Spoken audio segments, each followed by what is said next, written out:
ఇప్పుడు madam group 1 group 2 ఉన్నాయి, కానీ అభ్యర్థులు మొత్తం రోడ్ల మీకు వచ్చి నిరసనలు చేస్తున్నారు. ఇది మరి ప్రభుత్వం ఓటమి కింద చూస్తారా, ఎట్లా చూస్తారు?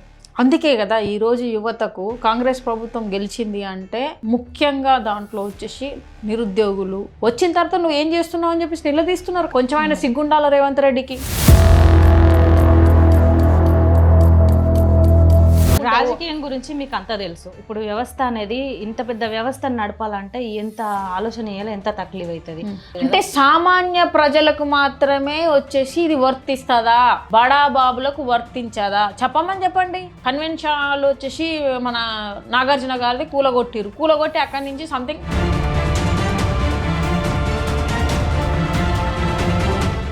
కోసినా కూడా నన్ను కోసినా కూడా ఏం వెళ్ళాయి అని మొన్ననే స్టేట్మెంట్ ఇచ్చే. నన్ను కోసినా కూడా 18,500 కోట్ల రూపాయల కంటే ఎక్కువ ఆదాయం లేదు. ఏం చేస్తారా ఆయన? ఇప్పుడు నన్ను కోసినా కూడా నా దగ్గర డబ్బులు లేవు అన్నావు. నువ్వు పరిపాలన చేత కాదు అని చెప్పాలి. నువ్వు వేస్ట్, నీకు చేత కాదు, పరిపాలన చేత కాలేదు కాబట్టి ఈ రోజు నన్ను కోసిన డబ్బులు లేవు అంటున్నావు. 1000 కోట్లు తీసుకుపోయి కేరళలో ఎట్లా పెట్టినావు? మొన్న షెడ్యూల్ వేసుకొని 150 కోట్లు ఎందుకు పెట్టినావు? మొత్తముల నీతి మాటలు చెప్పే బీజేపీ నాయకులంతా నీతిగా బతకరు అని అంటావా? నేను ఏమంటున్నా అంటే చెప్పేదంతా శ్రీనందంగా లేదు, దూరేదంతా సాని కొంపలు అంటారు తెలంగాణ భాషలో. గదే చేస్తున్నారు. తల్లిదండ్రులు మారాలంటారా, ప్రభుత్వం మారాలంటారా? ఎందుకంటే అడ్మిషన్లు ఇప్పుడు కార్పొరేషన్ స్కూళ్ళలోనే ఎక్కువ ఉంటాయి, గవర్నమెంట్ స్కూళ్ళలో తక్కువ ఉంటాయి. చదువు ఎట్లా చూసుకుంటారో వసతులు కూడా అక్కడ ఉన్నాయి. మంచినీళ్ళు ఉన్నాయా, కనీసం బాత్రూమ్లు ఉన్నాయా, అవి కామన్ కదా. వాటిని కూడా ప్రొవైడ్ చేయలేకుంటుందంటే ఈ ప్రభుత్వాలు ఎందుకు?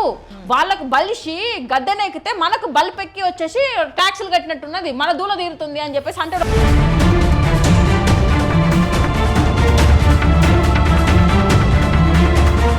ఇప్పుడు పార్టీలంతా దోసుకున్నాడు ఒక ఎత్తు, ఇప్పుడు పార్టీలు పెట్టుడు ఒక ఎత్తు అవుతుంది. పవన్ కళ్యాణ్ ఆల్రెడీ పోటీ చేసిండు, మళ్ళీ ఎందుకు రావద్దు, నీ అయ్య జాగిరా నీ అబ్బ జాగిరా అని మాట్లాడుతారు వీళ్ళందరూ. మరి అప్పుడు ఎందుకు క్వశ్చన్ చేయలేరు? నేను ఏమంటున్నా అంటే పవన్ కళ్యాణ్ మాట మీద నిలబడే మనిషి కాదు, ఒక మోసగాడు అంట. మీద ఏమన్నా దోపిడీ ఆలోచన ఉందా, దోసుకునే ఆలోచన ఉందంటారా? ఈ రోజు తెలంగాణ ప్రభుత్వంలో మళ్ళీ చిచ్చులు పెట్టడానికి, తెలంగాణ మధ్యలో చిచ్చులు పెట్టడానికి ఈ ప్రభుత్వం వచ్చేసి ఈరోజు స్టార్డమ్ ఉన్న పవన్ కళ్యాణ్ని బీజేపీ ప్రభుత్వం యూజ్ చేసుకోవడానికి.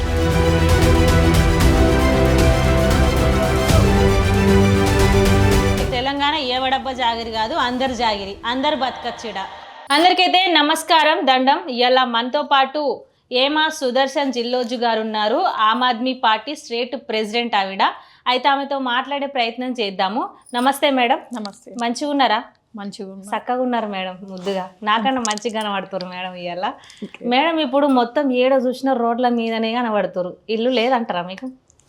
ఇల్లు ఉంది. ప్రజా సమస్యలు ఉన్నప్పుడు, ప్రజలలో సమస్యలు ఉన్నప్పుడు 100% పోవాల్సిందే. దాని త్రూగా అరే ఏడ చూసినా ఆ బస్ స్టాప్ కాన్నో, ఈ రోడ్డు కాన్నో, ఆ ధర్నా కాన్నో, ఆ బొమ్మ కాన్నో, అంటే ధర్నాలు ఎక్కువ చేస్తున్నారు. ఇప్పటి వరకు అసలు ప్రభుత్వం మీ గురించి స్పందించిందంటారా? మీరు ఇన్ని ధర్నాలు చేసిరు కదా. ఇప్పుడు అపోజిషన్లో బీఆర్ఎస్ పార్టీ కాదు, మా ఆమ్ ఆద్మీ పార్టీ ఉందని చెప్పేసి మేము ఒక ప్రోగ్రాం పెడుతున్నాం. అంటే జస్ట్ నిరసన తెలియజేద్దాం అంటే కూడా మన ఇంటెలిజెంట్ల త్రూగా పోలీసులు వచ్చేసి ముందస్తు అరెస్టులు చేస్తున్నారు. మొన్న మోడీ గారికి కాన్వాయ్కి అడ్డం పోయిన దగ్గర నుంచి ఇంకా పెద్ద సమస్య ఎక్కువగా. ఆయనైతే అసలు మిమ్మల్ని ఒక రాణి రుద్రమదేవ్ అనుకోవచ్చు. మొత్తము మేడంని గుంజుకపోతురు పోలీసులు, అట్లా ఇట్లా కాదు. అట్లా పోలీసులని ఎదిరించేంత ధైర్యము ఎక్కడి నుంచి వచ్చింది మేడం? అసలు పోలీసులను ఎదిరించడం ఏమున్నది? ఈ రోజున బీజేపీ ప్రభుత్వము తెలంగాణకు బీజేపీ ఎంపీలు 8 మంది ఉండి గుండు సుండం తీసుకొచ్చారు. మరి ఏ ముఖం పెట్టుకొని మోడీ గారు వస్తున్నారు ఇక్కడికి? పోనీ దేశంలో ఏమన్నా సమస్యలు ఏమన్నా తీర్చిండా? లేదు. వాళ్ళు తెలంగాణలో వచ్చేసి వీళ్ళు బీజేపీ ప్రభుత్వం, మోడీ గారు ఇక్కడ ఏమి ఇవ్వలేదు, ఎంపీలు ఏం చేయలేదు. మళ్ళీ ఆల్రెడీ వచ్చేసి ఒక 17 సంవత్సరాల అమ్మాయిని రేప్ చేసిరు అంటే ఆయననే సంకల పెట్టుకొని తిరుక్కుంటా కూర్చుంటున్నాడు ఈ మోడీ. మరి బీజేపీ ప్రభుత్వం వచ్చిన దగ్గర నుంచి ఆడవాళ్ళకు రక్షణ ఉందా అంటే లేదు. మొత్తం రేపిస్టులందరూ బీజేపీ పార్టీలోనే జాయిన్ అవుతున్నారు. బీజేపీ పార్టీ కాపు కాస్తున్నది అనే దాంట్లోనే చూస్తున్నాం మనం. ఎక్కడ చూసినా దేశంలో అమ్మాయిలు, చిన్నపిల్లలు మిస్సింగ్ అవుతున్నారు. సో అదే తెలంగాణ మన భాషలో ఏమంటామంటే ఏం బీకనికి వస్తున్నావు మోడీ అన్నట్టుగానే మేము ఆ రోజు. దానికి బీజేపీ పార్టీకి ఏం సంబంధం? అట్లా అంటే 3 పార్టీలు ఉన్నాయి, 4 పార్టీలు ఉన్నాయి కదా. బీఆర్ఎస్ కాంగ్రెస్ ఇప్పుడు ఒక బీజేపీ పార్టీని ఎందుకు అట్లా మాట్లాడుతున్నారు మీరు? నో నేనేమన్నా ఇప్పుడు అట్లయితే చిత్రపురి కాలనీ నుంచి వచ్చేసి మేము చిత్రపురి కాలనీ నుంచి 3 సంవత్సరాల నుంచి పోరాటం చేస్తున్నాం. అక్కడ 3,000 స్కామ్ జరిగింది. అక్కడ అర్హులైన వాళ్ళకి ఇల్లులు రాలేదు. సో దాని మీద 3 సంవత్సరాలుగా పోరాటం చేస్తున్నాను. జూబ్లీహిల్స్ బై ఎలక్షన్లో కూడా ఈయన బిఫోర్ ఏంటిది మన చిత్రపురి కాలనీకి న్యాయం చేస్తా అని చెప్పేసి వాగ్దానాలు చేసిర్రు. వాళ్ళ మేనిఫెస్టోలో కూడా పెట్టిర్రు. సో చేయలేదు అన్నట్టుగానే మొన్న నేను సీఎం బై ఎలక్షన్లో జూబ్లీ ఎలక్షన్లో కూడా ముఖ్యమంత్రి గారిని డైరెక్ట్గా ఏంటిది రోడ్ షోకి వచ్చినప్పుడే అక్కడ కూడా మేము అడ్డుకొని మాట్లాడడం కూడా జరిగింది. సో ఏ ప్రభుత్వం అయినా ఇప్పుడు మన అపోజిషన్లో ఉన్నాము. నువ్వు వచ్చి వాగ్దానాలు చేసేసి ఇప్పుడు 2.5-3 సంవత్సరాలు దగ్గర అవుతున్నప్పుడు నువ్వు పని చేయనప్పుడు ఖచ్చితంగా అపోజిషన్లో ఉండి మేము అడుగుతాం. అది మా బాధ్యత. ఈవెన్ పార్టీ నాయకులుగా అడుగుతాము. ఇక్కడ మేము కూడా ఒక ఏంటిది ఓటరే కదా, మీకు అడిగే అధికారం ఉంది కాబట్టి అడుగుతున్నాం. నాట్ ఓన్లీ బీజేపీ కాంగ్రెస్ని అడుగుతాం, బీజేపీని అడుగుతాం. ఏ పార్టీ అధికారంలో ఉంటే ఆ పార్టీని మేము అడిగిస్తాం. ఇప్పుడు మేడం గ్రూప్ 1 గ్రూప్ 2 2 ఉన్నాయి, కానీ అభ్యర్థులు మొత్తం రోడ్ల మీదకి వచ్చి నిరసనలు చేస్తున్నారు. ఇది మరి ప్రభుత్వం ఓటమి కింద చూస్తారా, ఎట్లా చూస్తారు? అందుకే కదా ఈరోజు యువతకు కాంగ్రెస్ ప్రభుత్వం గెలిచింది అంటే ముఖ్యంగా దాంట్లో వచ్చేసి నిరుద్యోగులు, యువత. కాంగ్రెస్ ప్రభుత్వం ఈ మన రేవంత్ రెడ్డి గారు పోయి అడిగితే ఓట్లేయలే వీళ్ళు. యువత అందరూ మన రాహుల్ గాంధీ గారు వచ్చి ఓయూ యూనివర్సిటీలో మీటింగ్లు పెట్టి వాళ్ళ ఈసారి ఛాయ్ మీటింగ్ అనేదో పెట్టిన అనుకుంటా పెట్టి 2 లక్షల జాబులు ఖచ్చితంగా ఇస్తాం, ఈసారికి మమ్మల్ని గెలిపించండి అని చెప్పేసి ఆ సార్ వచ్చి మాట్లాడిపోయిన తర్వాతనే, రాహుల్ గాంధీ వచ్చిపోయిన తర్వాతనే ఈ రోజున కాంగ్రెస్ ప్రభుత్వం యువత తలుచుకుంటే ఏమైనా చేయగలుగుతుంది. వాళ్ళ ఇళ్ళలోకి పోయి అమ్మ మాకు ఉద్యోగాలు రావట్లే, ఇది పరిస్థితి, ఈసారి మనం కాంగ్రెస్ ప్రభుత్వాన్ని గెలిపిద్దామంటే తల్లిదండ్రులు కూడా వింటారు, బిడ్డల భవిష్యత్తు కోసమే వింటారు. అందువల్ల ఈరోజు కాంగ్రెస్ ప్రభుత్వం వచ్చిన తర్వాత నువ్వు ఏం చేస్తున్నావు అని చెప్పేసి నిలదీస్తున్నారు. ఖచ్చితంగా నువ్వు ఇప్పటిదాకా నువ్వు వచ్చి 3 సంవత్సరాలు కాబోతుంది దగ్గర. నువ్వు ఈరోజు నువ్వే అంటున్నావు హిట్లర్ పరిపాలన చేస్తున్నా అంటున్నావు. కొంచెమైనా సిగ్గుండాల రేవంత్ రెడ్డికి. హిట్లర్ అంటే ఏంటిది? ఒక దుర్మార్గుడు, ఒక దృష్టుడు, ఓటం పాలైపోయి ఏమంటారు కుక్క సాగు వచ్చినోడు హిట్లరు. నేను హిట్లర్ పాలన చేస్తున్నాను నువ్వే చెప్తున్నావు, సిగ్గుండాలా అంటున్నా. ఒకప్పుడు ఏమన్నావు, ఇదే బీఆర్ఎస్ పార్టీ వచ్చేసి ఏం చేసినా కానీ, ఈవెన్ హైడ్రా విషయం చూసుకున్నా కానీ, ఇటు సైడ్ ఏ ప్రాబ్లం చూసినా కూడా దాని సమస్యల మీద మాట్లాడుతూ నువ్వేమన్నావు, సర్టన్ రూల్స్ అండ్ రెగ్యులేషన్స్ ఉంటాయి, రెగ్యులరైజ్ చేయొచ్చు అని మాట్లాడినోడు. ఏమి నీ దగ్గరకు వచ్చే ఒక మాట, వాళ్ళ దగ్గరకు వస్తే ఒక మాట. అంటే ఓడ దాటిన తర్వాత ఓడమండలం, ఓడ దాటిన సంథింగ్ ఏదో అంటారు, కరెక్ట్గా నాకు ఐడియా రావట్లేదు. సో ఆ విధంగా నువ్వు వచ్చేసి అధికారంలోకి వచ్చిన తర్వాత నువ్వు ఏం మాట్లాడుతున్నావు, అధికారంలో లేకముందు నువ్వు ఏం చేసినావు, జనాలందరూ చూస్తూనే ఉన్నారు ఈరోజు. సో అందుకని చెప్పేసి ఈరోజు ఖచ్చితంగా ఈ ప్రభుత్వ పాలనలో కాంగ్రెస్ ప్రభుత్వము వైఫల్యము, అది రేవంత్ రెడ్డి చాతగాని పరిపాలన 100%. ఈరోజు యువత బయటకు వచ్చేసి ఈ విధంగా, యువతనే కాదు ఈరోజు కాక్రోచ్ పార్టీ అనేది ఒకటి ఎందుకు వచ్చింది, ఒక జెన్జీ బ్యాచ్ పిల్లలందరినీ ఈరోజు మోడీ ప్రభుత్వం, బీజేపీ ప్రభుత్వం అనగదొక్కుంటూ ఏది మాట్లాడినా ప్రశ్నిస్తే టెర్రరిస్టులు, ప్రశ్నిస్తే పాకిస్తాన్లో అని చెప్పేసి ఈ రోజున ప్రతి ఒక్కరిని జైలు వేసుకుంటూ వచ్చారు. మరి ఇప్పుడు అనగదొక్కి ఈ రోజున ముసలోళ్ళే వచ్చేసి ఇంత అధికారంలో వండుకుంటూ మీకంటూ ఏజ్ లిమిట్స్ లేకుండా ఒక ఫలానా జడ్జి గారు వచ్చేసి ఆ విధంగా అన్నందుకు, ఒకప్పుడు తెల్లదొరలను తరిమి కొట్టిన మన దేశం ఎందుకు తరిమి కొట్టాల్సి వచ్చింది? ఆ రోజున కుక్కలు అన్నందుకు దేశ ప్రజలను ఆ రోజు ఎల్లగొట్టిరు. ఈరోజు మీరు కాక్రోచులు అంటే ఏంటిది, కాక్రోచులుగా మీరు భావిస్తున్నారు కాబట్టి ఈ యువత లేకపోతే మీరు లేరు, అప్పుడు లేరు, ఇప్పుడు లేరు. సో అందుకే ఈ యువత ఇలా పుట్టుకొచ్చింది. రేపు పొద్దున నిరుద్యోగ సమస్య ఎక్కువగా ఉంది కాబట్టి యువత బయటకు వస్తున్నారు. ఇప్పటికైనా సిగ్గుండాలయనకి కనీసం ఏ ఒక్కరికైనా, ఏ ఒక్క వర్గానికైనా న్యాయం చేశాడా అనేది తనను తను ఒకసారి ఎంతసేపు హైడ్రా అని చెప్పేసి మస్తుగా మాట్లాడుతున్నారు, రేవంత్ రెడ్డి మీద మస్తు మాటలు మాట్లాడుతున్నారు. కానీ హైడ్రా వల్ల ఎన్నో నాలాలు కబ్జాకు గురైన అన్ని ల్యాండ్స్ అన్నీ కూడా మొత్తము అన్ని సవరణ చేస్తున్నాడు కదా, భవిష్యత్తు తరాలు బాగుపడతాయి కదా. ఇట్లా ఎందుకు చూస్తలేరు మీరు? ఎంతసేపు ఇప్పుడు జరిగిన ముచ్చట్ని చూస్తున్నారు, రాబోయే రోజును కూడా గమనించాలి కదా. ఓకే, మీరు అన్న క్వశ్చన్ కరెక్ట్, నేను కూడా ఒప్పుకుంటా. ఈ హైడ్రా వచ్చింది, ఏదైతే వెంచర్స్ చేశారో, ఏదైతే ఇల్లులు పర్మిషన్స్ ఇచ్చినప్పుడు ఈ ప్రభుత్వమే కదా, కాంగ్రెస్ ప్రభుత్వం ఉన్నప్పుడు ఇచ్చినవి ఉన్నాయి. బీఆర్ఎస్ ప్రభుత్వం అంటే 10 సంవత్సరాలు ఉండిపోయింది. అంతకుముందు వచ్చేసి మీ ప్రభుత్వ అధికారులే కదా ఇచ్చింది. ఏదైనా కానీ ప్రభుత్వ అధికారులు ఇవ్వకపోతే వాళ్ళు ఎట్లా కన్స్ట్రక్షన్ చేస్తారు అక్కడ? అవి చిన్న చిన్న 60 గజాల జాగాలు అవ్వచ్చు, 100 గజాల జాగాలు అవ్వచ్చు, ఎకరాల వైజ్గా భూమి అవ్వచ్చు. వెంచర్లు వేసుకునేటోడు అక్కడికి వచ్చి పర్మిషన్ తీసుకొని వెంచర్లు వేస్తున్నప్పుడు మీ కళ్ళు ఎందుకు దొబ్బినాయి? అంటే 10 ఏళ్ళు ఉన్నది బీఆర్ఎస్ ప్రభుత్వం కాబట్టి ఇచ్చిన పర్మిషన్లు వాళ్ళ ఖాతాలు కూడా కొన్ని ఉంటాయి కదా. 10 సంవత్సరాల కంటే ముందు ఉన్నాయి కదా. ఈరోజు చాలామంది వచ్చేసి మేము ఇక్కడ ఇల్లు కట్టుకొని 50 సంవత్సరాలు అవుతుంది, ఇప్పటిదాకా ఎవరూ చేయలేదు అని చెప్పేసి మాట్లాడుతున్న వీడియోలు మనం చూస్తున్నాము. సో అంతకుముందు కూడా మీ కాంగ్రెస్ ప్రభుత్వం ఉంది. 10 సంవత్సరాలు అంటే ఈయన పాలన ఉన్నది.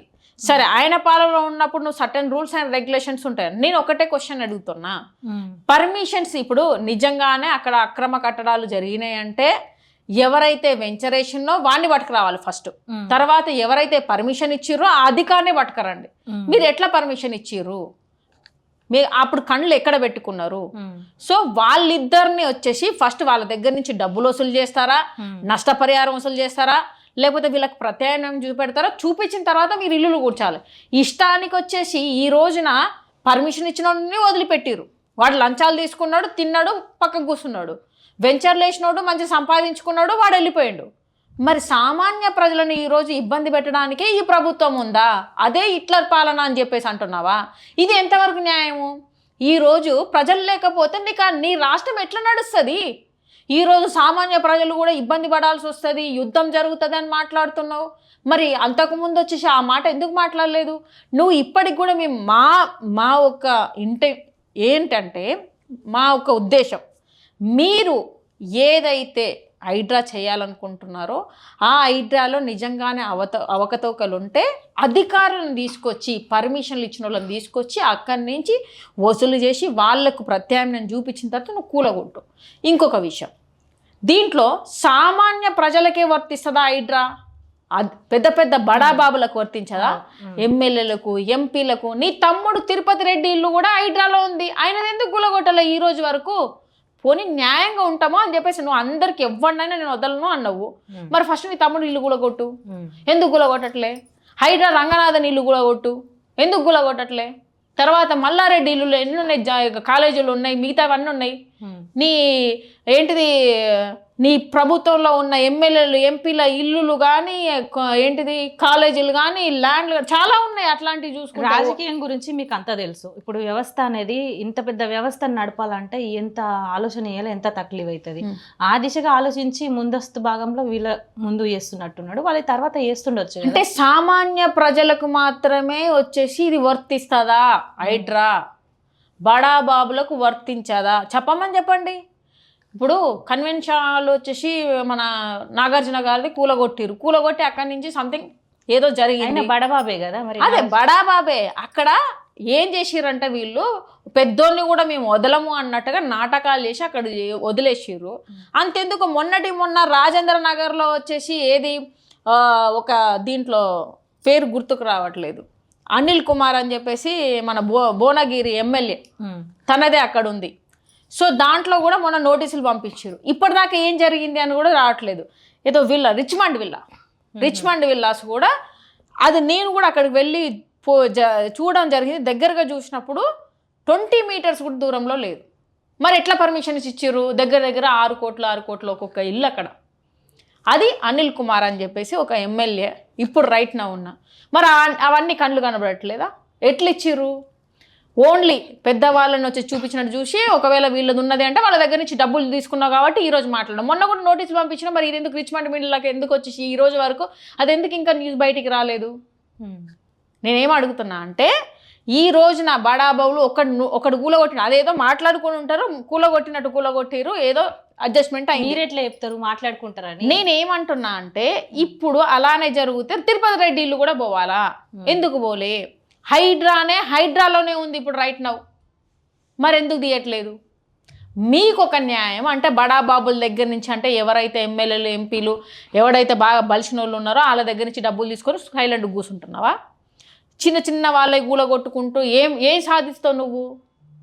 వాళ్ళు ఎంతో కష్టపడుకొని ఒక ఇల్లు కనీసం గూడు ఉంటే కారమో ఏదో ఒకటి ఏమంటారు కారం మెతుకులు తిని బతుకుదాము అన్నట్టుగా వాళ్ళు పెళ్లి చేసి చూడు ఇల్లు కట్టి చూడు అంటారు. ఈ కాలంలో ఇల్లు కట్టాలంటే హైదరాబాదులో ఎంతో ఇబ్బంది పడితే తప్ప కట్టలేము.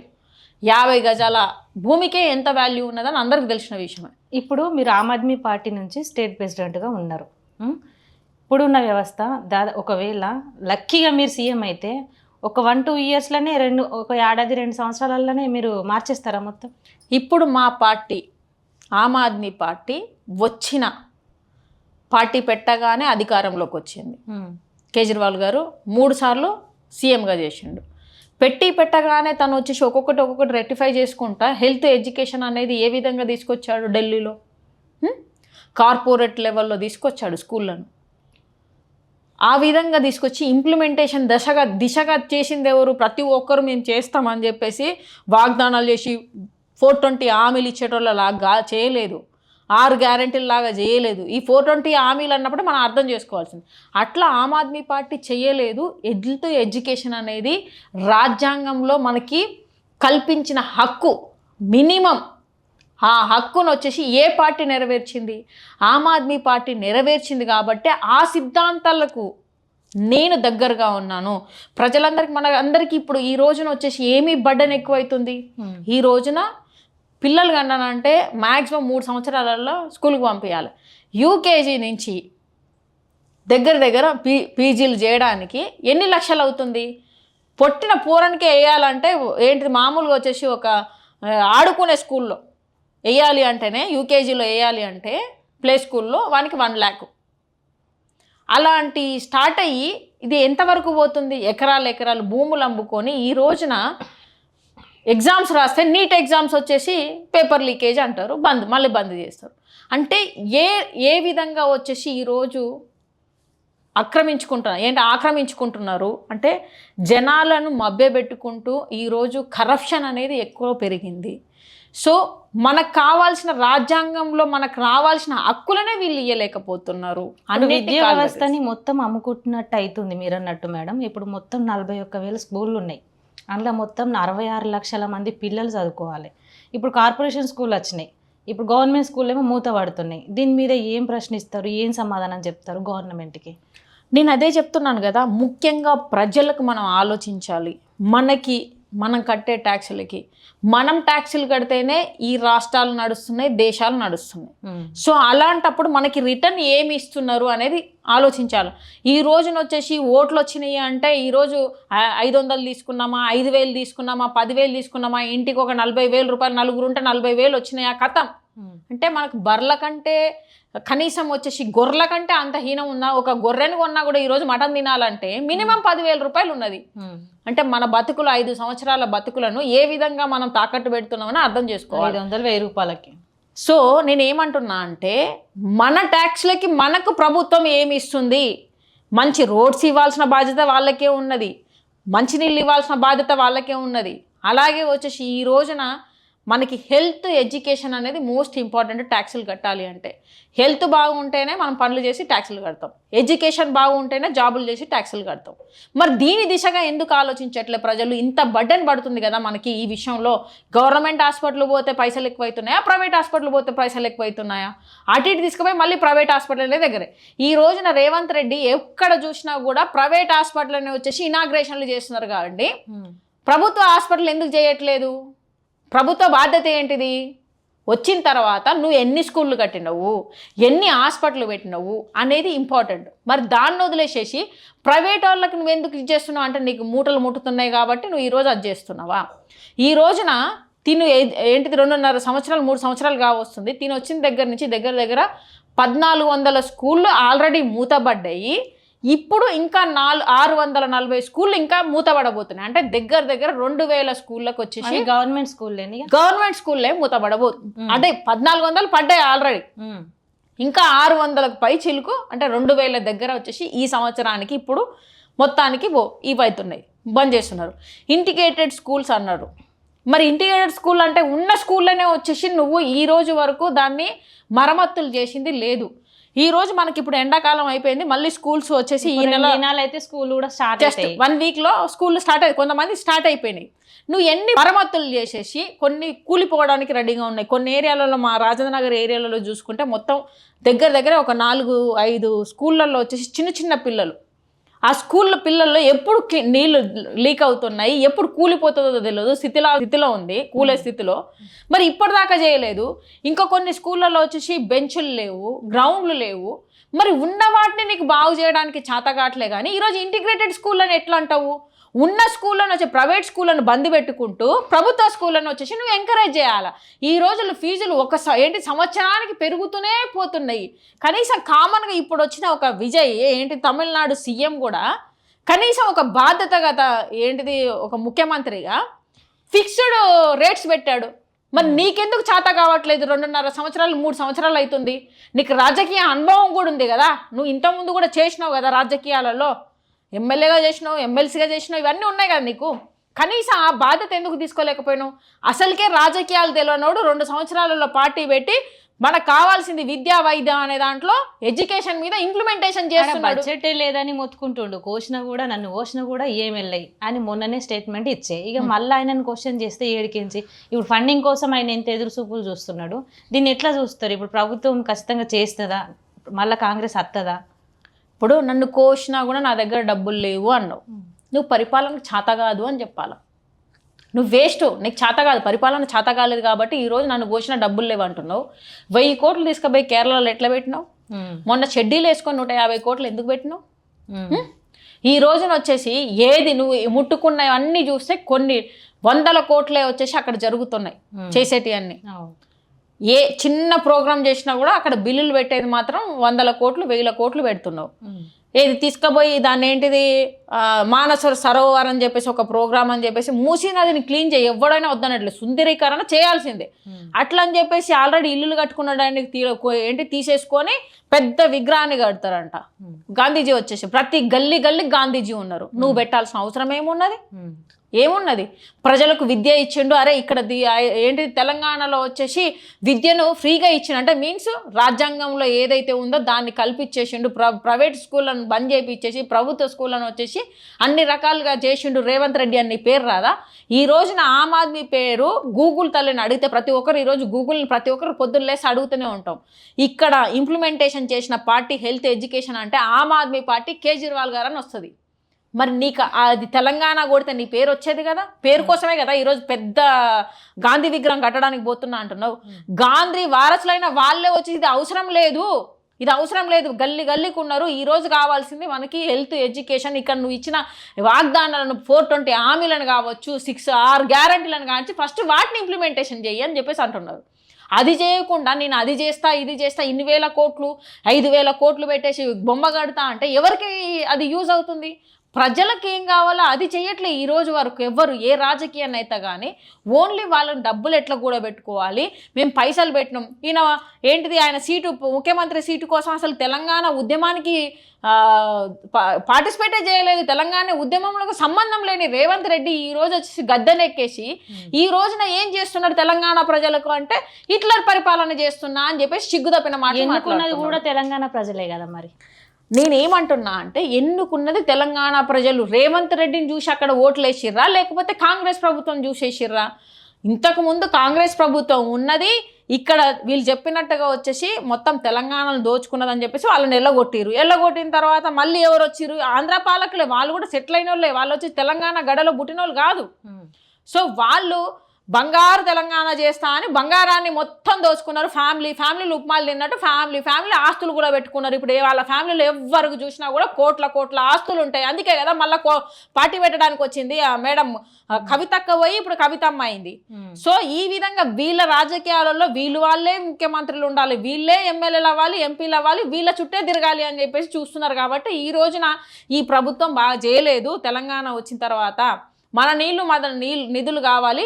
సరే కాంగ్రెస్ ప్రభుత్వమే ఇచ్చింది అన్నారు కదా తెలంగాణను, మళ్ళీ కాంగ్రెస్ ప్రభుత్వాన్ని గెలిపించుకుందాం అని చెప్పేసి కాంగ్రెస్ ప్రభుత్వాన్ని గెలిపిస్తే ఈ రోజున ఈయన చేసేది ఏందయ్యా అంటే బీజేపీ ప్రభుత్వానికి తొత్తుగా చంద్రబాబు నాయుడుకు తొత్తుగా ఈ పనులు చేస్తున్నాడు తప్ప కాంగ్రెస్ ప్రభుత్వ పాలకులు ఎందుకు ఊరుకుంటున్నారో నాకు అర్థం కావట్లేదు. అంటే మూటలు అందుతున్నాయి కాబట్టి వదులుతున్నారా? ఈయనకు ముఖ్యమంత్రి సీటు కోసం 100 కోట్లు ఇచ్చిరని చెప్పేసి జనాలు అందరూ అంటున్నారు. అదే మళ్ళీ తీసుకోవడానికి బీఆర్ఎస్ అంతా అప్పు చేసి వచ్చిర్రు. ఇప్పుడు మూటలు అందాలంటే ఏడికేంచి అందుతాయి మేడం? మీరు బాగా చూసినట్టు మాట్లాడుతున్నారు. నేనేమంటున్నా అంటే ఈ రోజున 67-69 సార్లు పోయిరు అక్కడికి.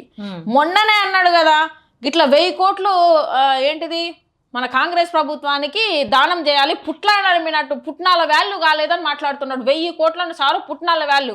ఇటు సైడ్ చూసుకుంటే హెల్త్కు ఎడ్యుకేషన్ అక్కడనే ఉన్నది, స్కూళ్ళు మూతపడుతున్నాయి, దానికి డెవలప్మెంట్ లేదు. ఇటు సైడ్ నన్ను ఘోషణ పైసలు లేవనుకుంటేనే మరి పైసలు ఇచ్చేసి వస్తున్నాడు కదా. మొన్న కేరళ దానికి కూడా పచ్చగా ఉన్నది కాంగ్రెస్ ప్రభుత్వంలో ఏదైనా రాష్ట్రం ఉందంటే మన తెలంగాణ రాష్ట్రమే ఉంది. అందుకే కదా అన్ని కోట్లు పోయినాయి. మరి ఈ రోజున ఎక్కడి నుంచి వస్తున్నాయి? ఈ రోజున ఏంటిది తెలంగాణ ప్రభుత్వం వచ్చి 10 సంవత్సరాలు వాళ్ళు చేసి 20% ఏమన్నా డెవలప్ చేసిరో తప్ప ఈయన వచ్చిన దగ్గర నుంచి ఈరోజు బిజినెస్ కానీ ఇక్కడ మొత్తం రియల్ ఎస్టేట్ పడిపోయింది. అంటే ఆయనే అన్నాడు కదా నేను గుంపు మేస్త్రిని ఆడాడ చెప్తే వాళ్ళు చేసుకుంటూ పోతారు అన్నాడు. గదే చేస్తున్నాడు. ఈ రోజు పరిపాలన అనేది చాతగాకనే కదా ఈ రోజు నన్ను ఘోషణ పైసలు లేవు, చెప్పులు ఎత్తుకపోయినట్టు చూసిన దొంగను చూసినట్టు చూస్తున్నారు అంటున్నావు. మరి ఈ పైసలన్నీ ఏడబెడుతున్నావు. ఈ రోజు నువ్వే చెప్తున్నావు కదా హైడ్రా పేరు చెప్పేసి ఇన్ని వేల కోట్లను మేము ఇక్కడ అంటే కాపాడినేమో అంటున్నారు. మరి ఈ పైసలన్నీ ఎక్కడ పోతున్నాయి? నేను అడిగేది ఒకటే.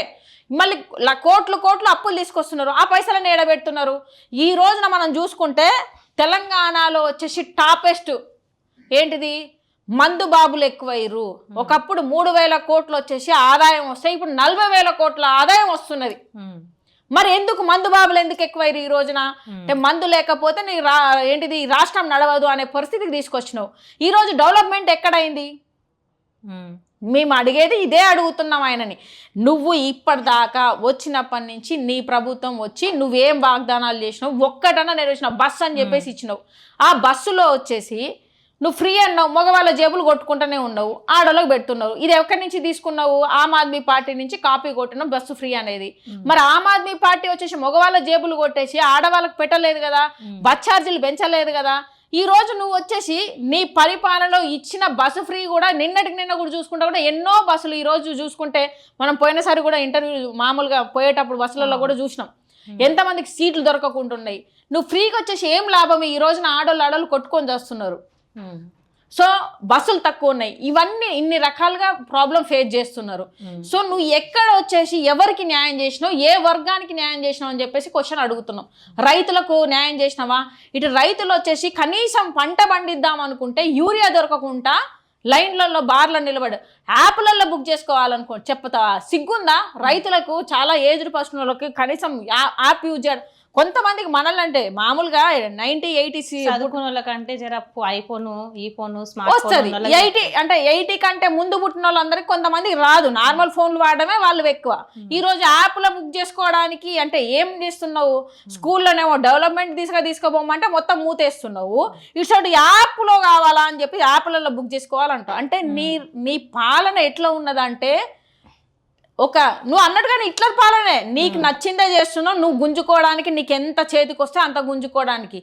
ఏ ప్రభుత్వం కూడా కనీసం ఒక భూదాన భూములని దానం చేసిన వాటిని గుంజుకుంటున్నావు అంటే ఈ రోజు నీ ఎలాంటి పాలన చేస్తున్నావు అని చెప్పేసి జనాలు అందరూ చూస్తున్నారు. మీరు అన్నట్టు ఢిల్లీ లిక్కర్స్ కేసు రాజకీయ కుట్ర అని అనుకుందాం, కానీ దీన్ని కోర్టు ఎలా సవరిస్తుంది అంటారు? దీన్ని ఎట్లా చూస్తారు మీరు? ఆల్రెడీ ఇప్పుడు మా పార్టీ మీద లిక్కర్ కేసు అని వేసిందే, అది వచ్చేసి ఎలాంటి ఆధారాలు లేవని చెప్పేసి కొట్టేయబడింది. ఆల్రెడీ బయటకు వచ్చింది కదా.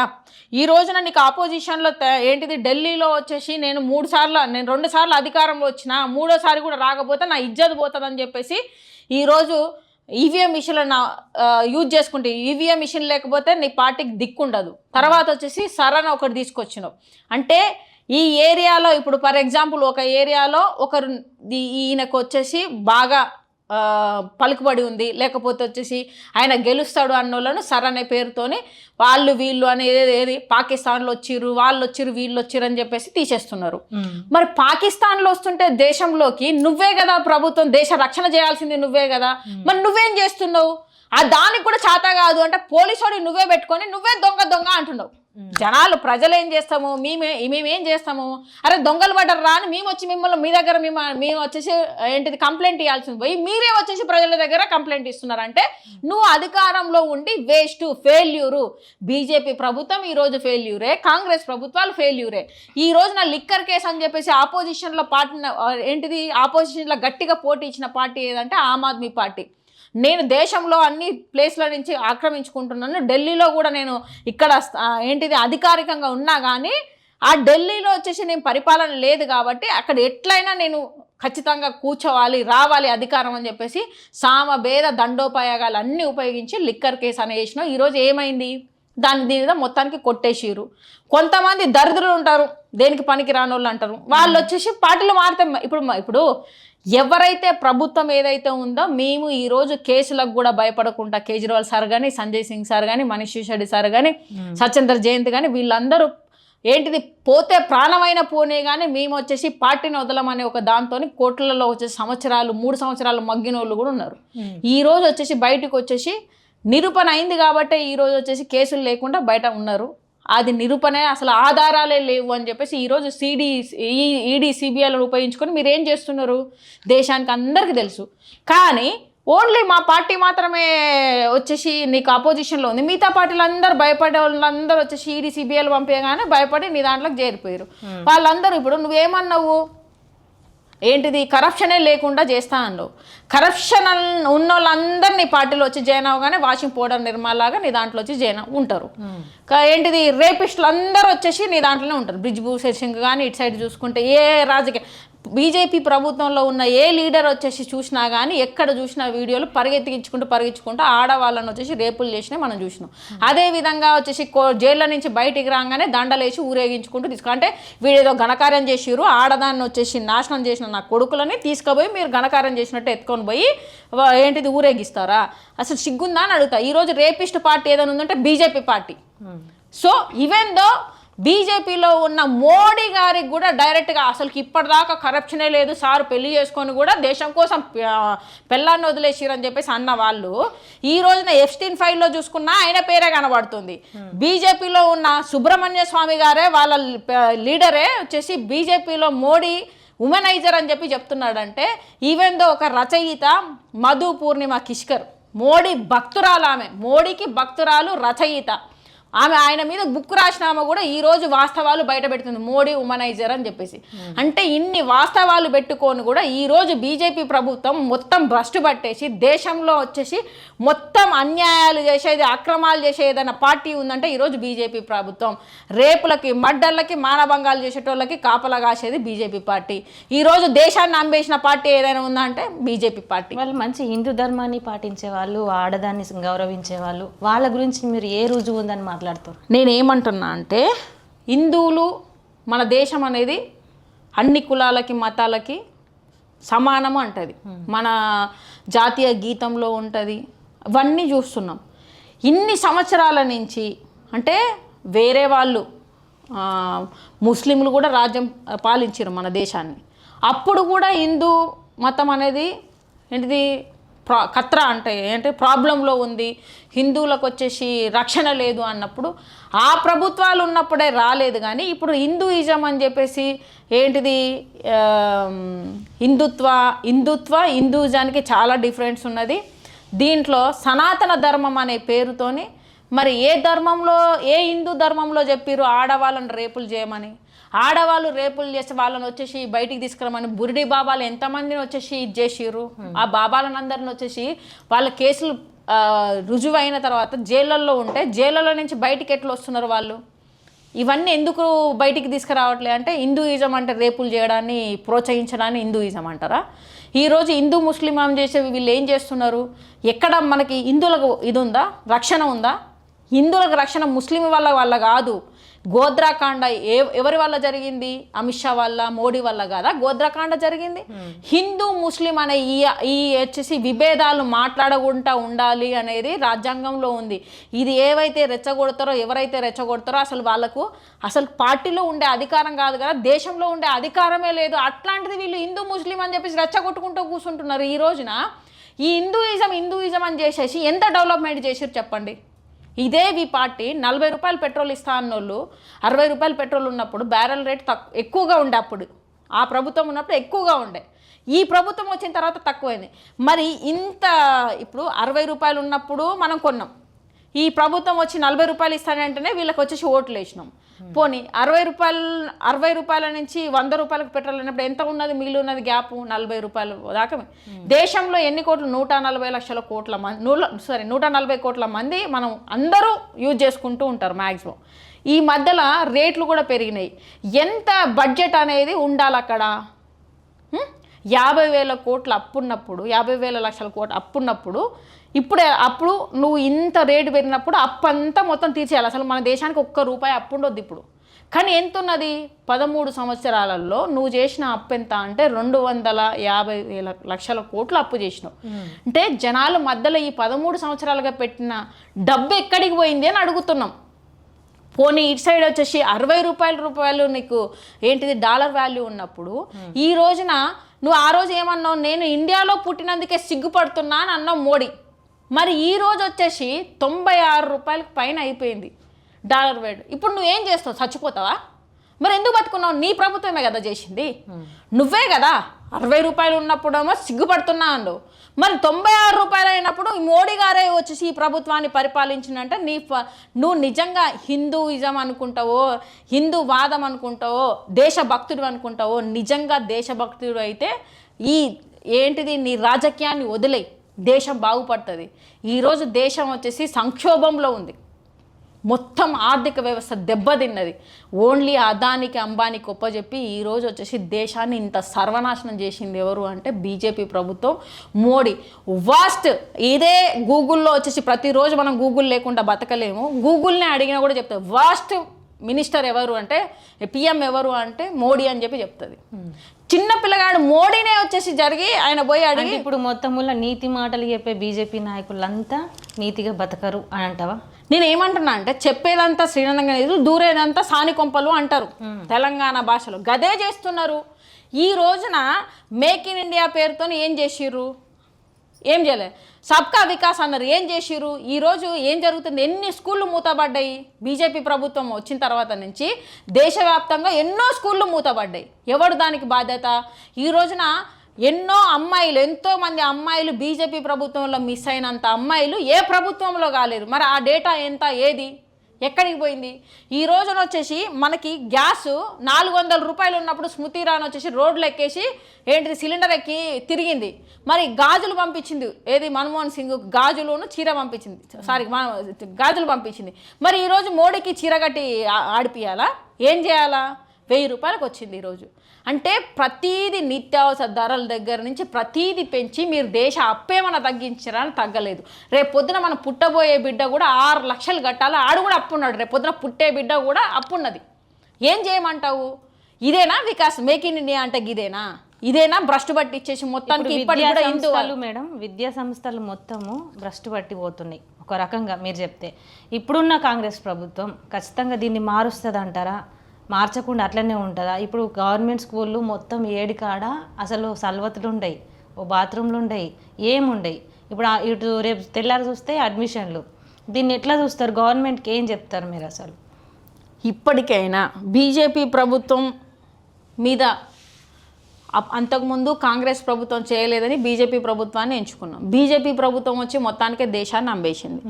ఇప్పటికైనా ఇక్కడ తెలంగాణలో కాంగ్రెస్ ప్రభుత్వం ఉంది. నేనేమంటున్నా అంటే ఫస్ట్ ఆఫ్ ఆల్ దేశం మొత్తం ఖచ్చితంగా పోరాటం చేయాల్సిందే.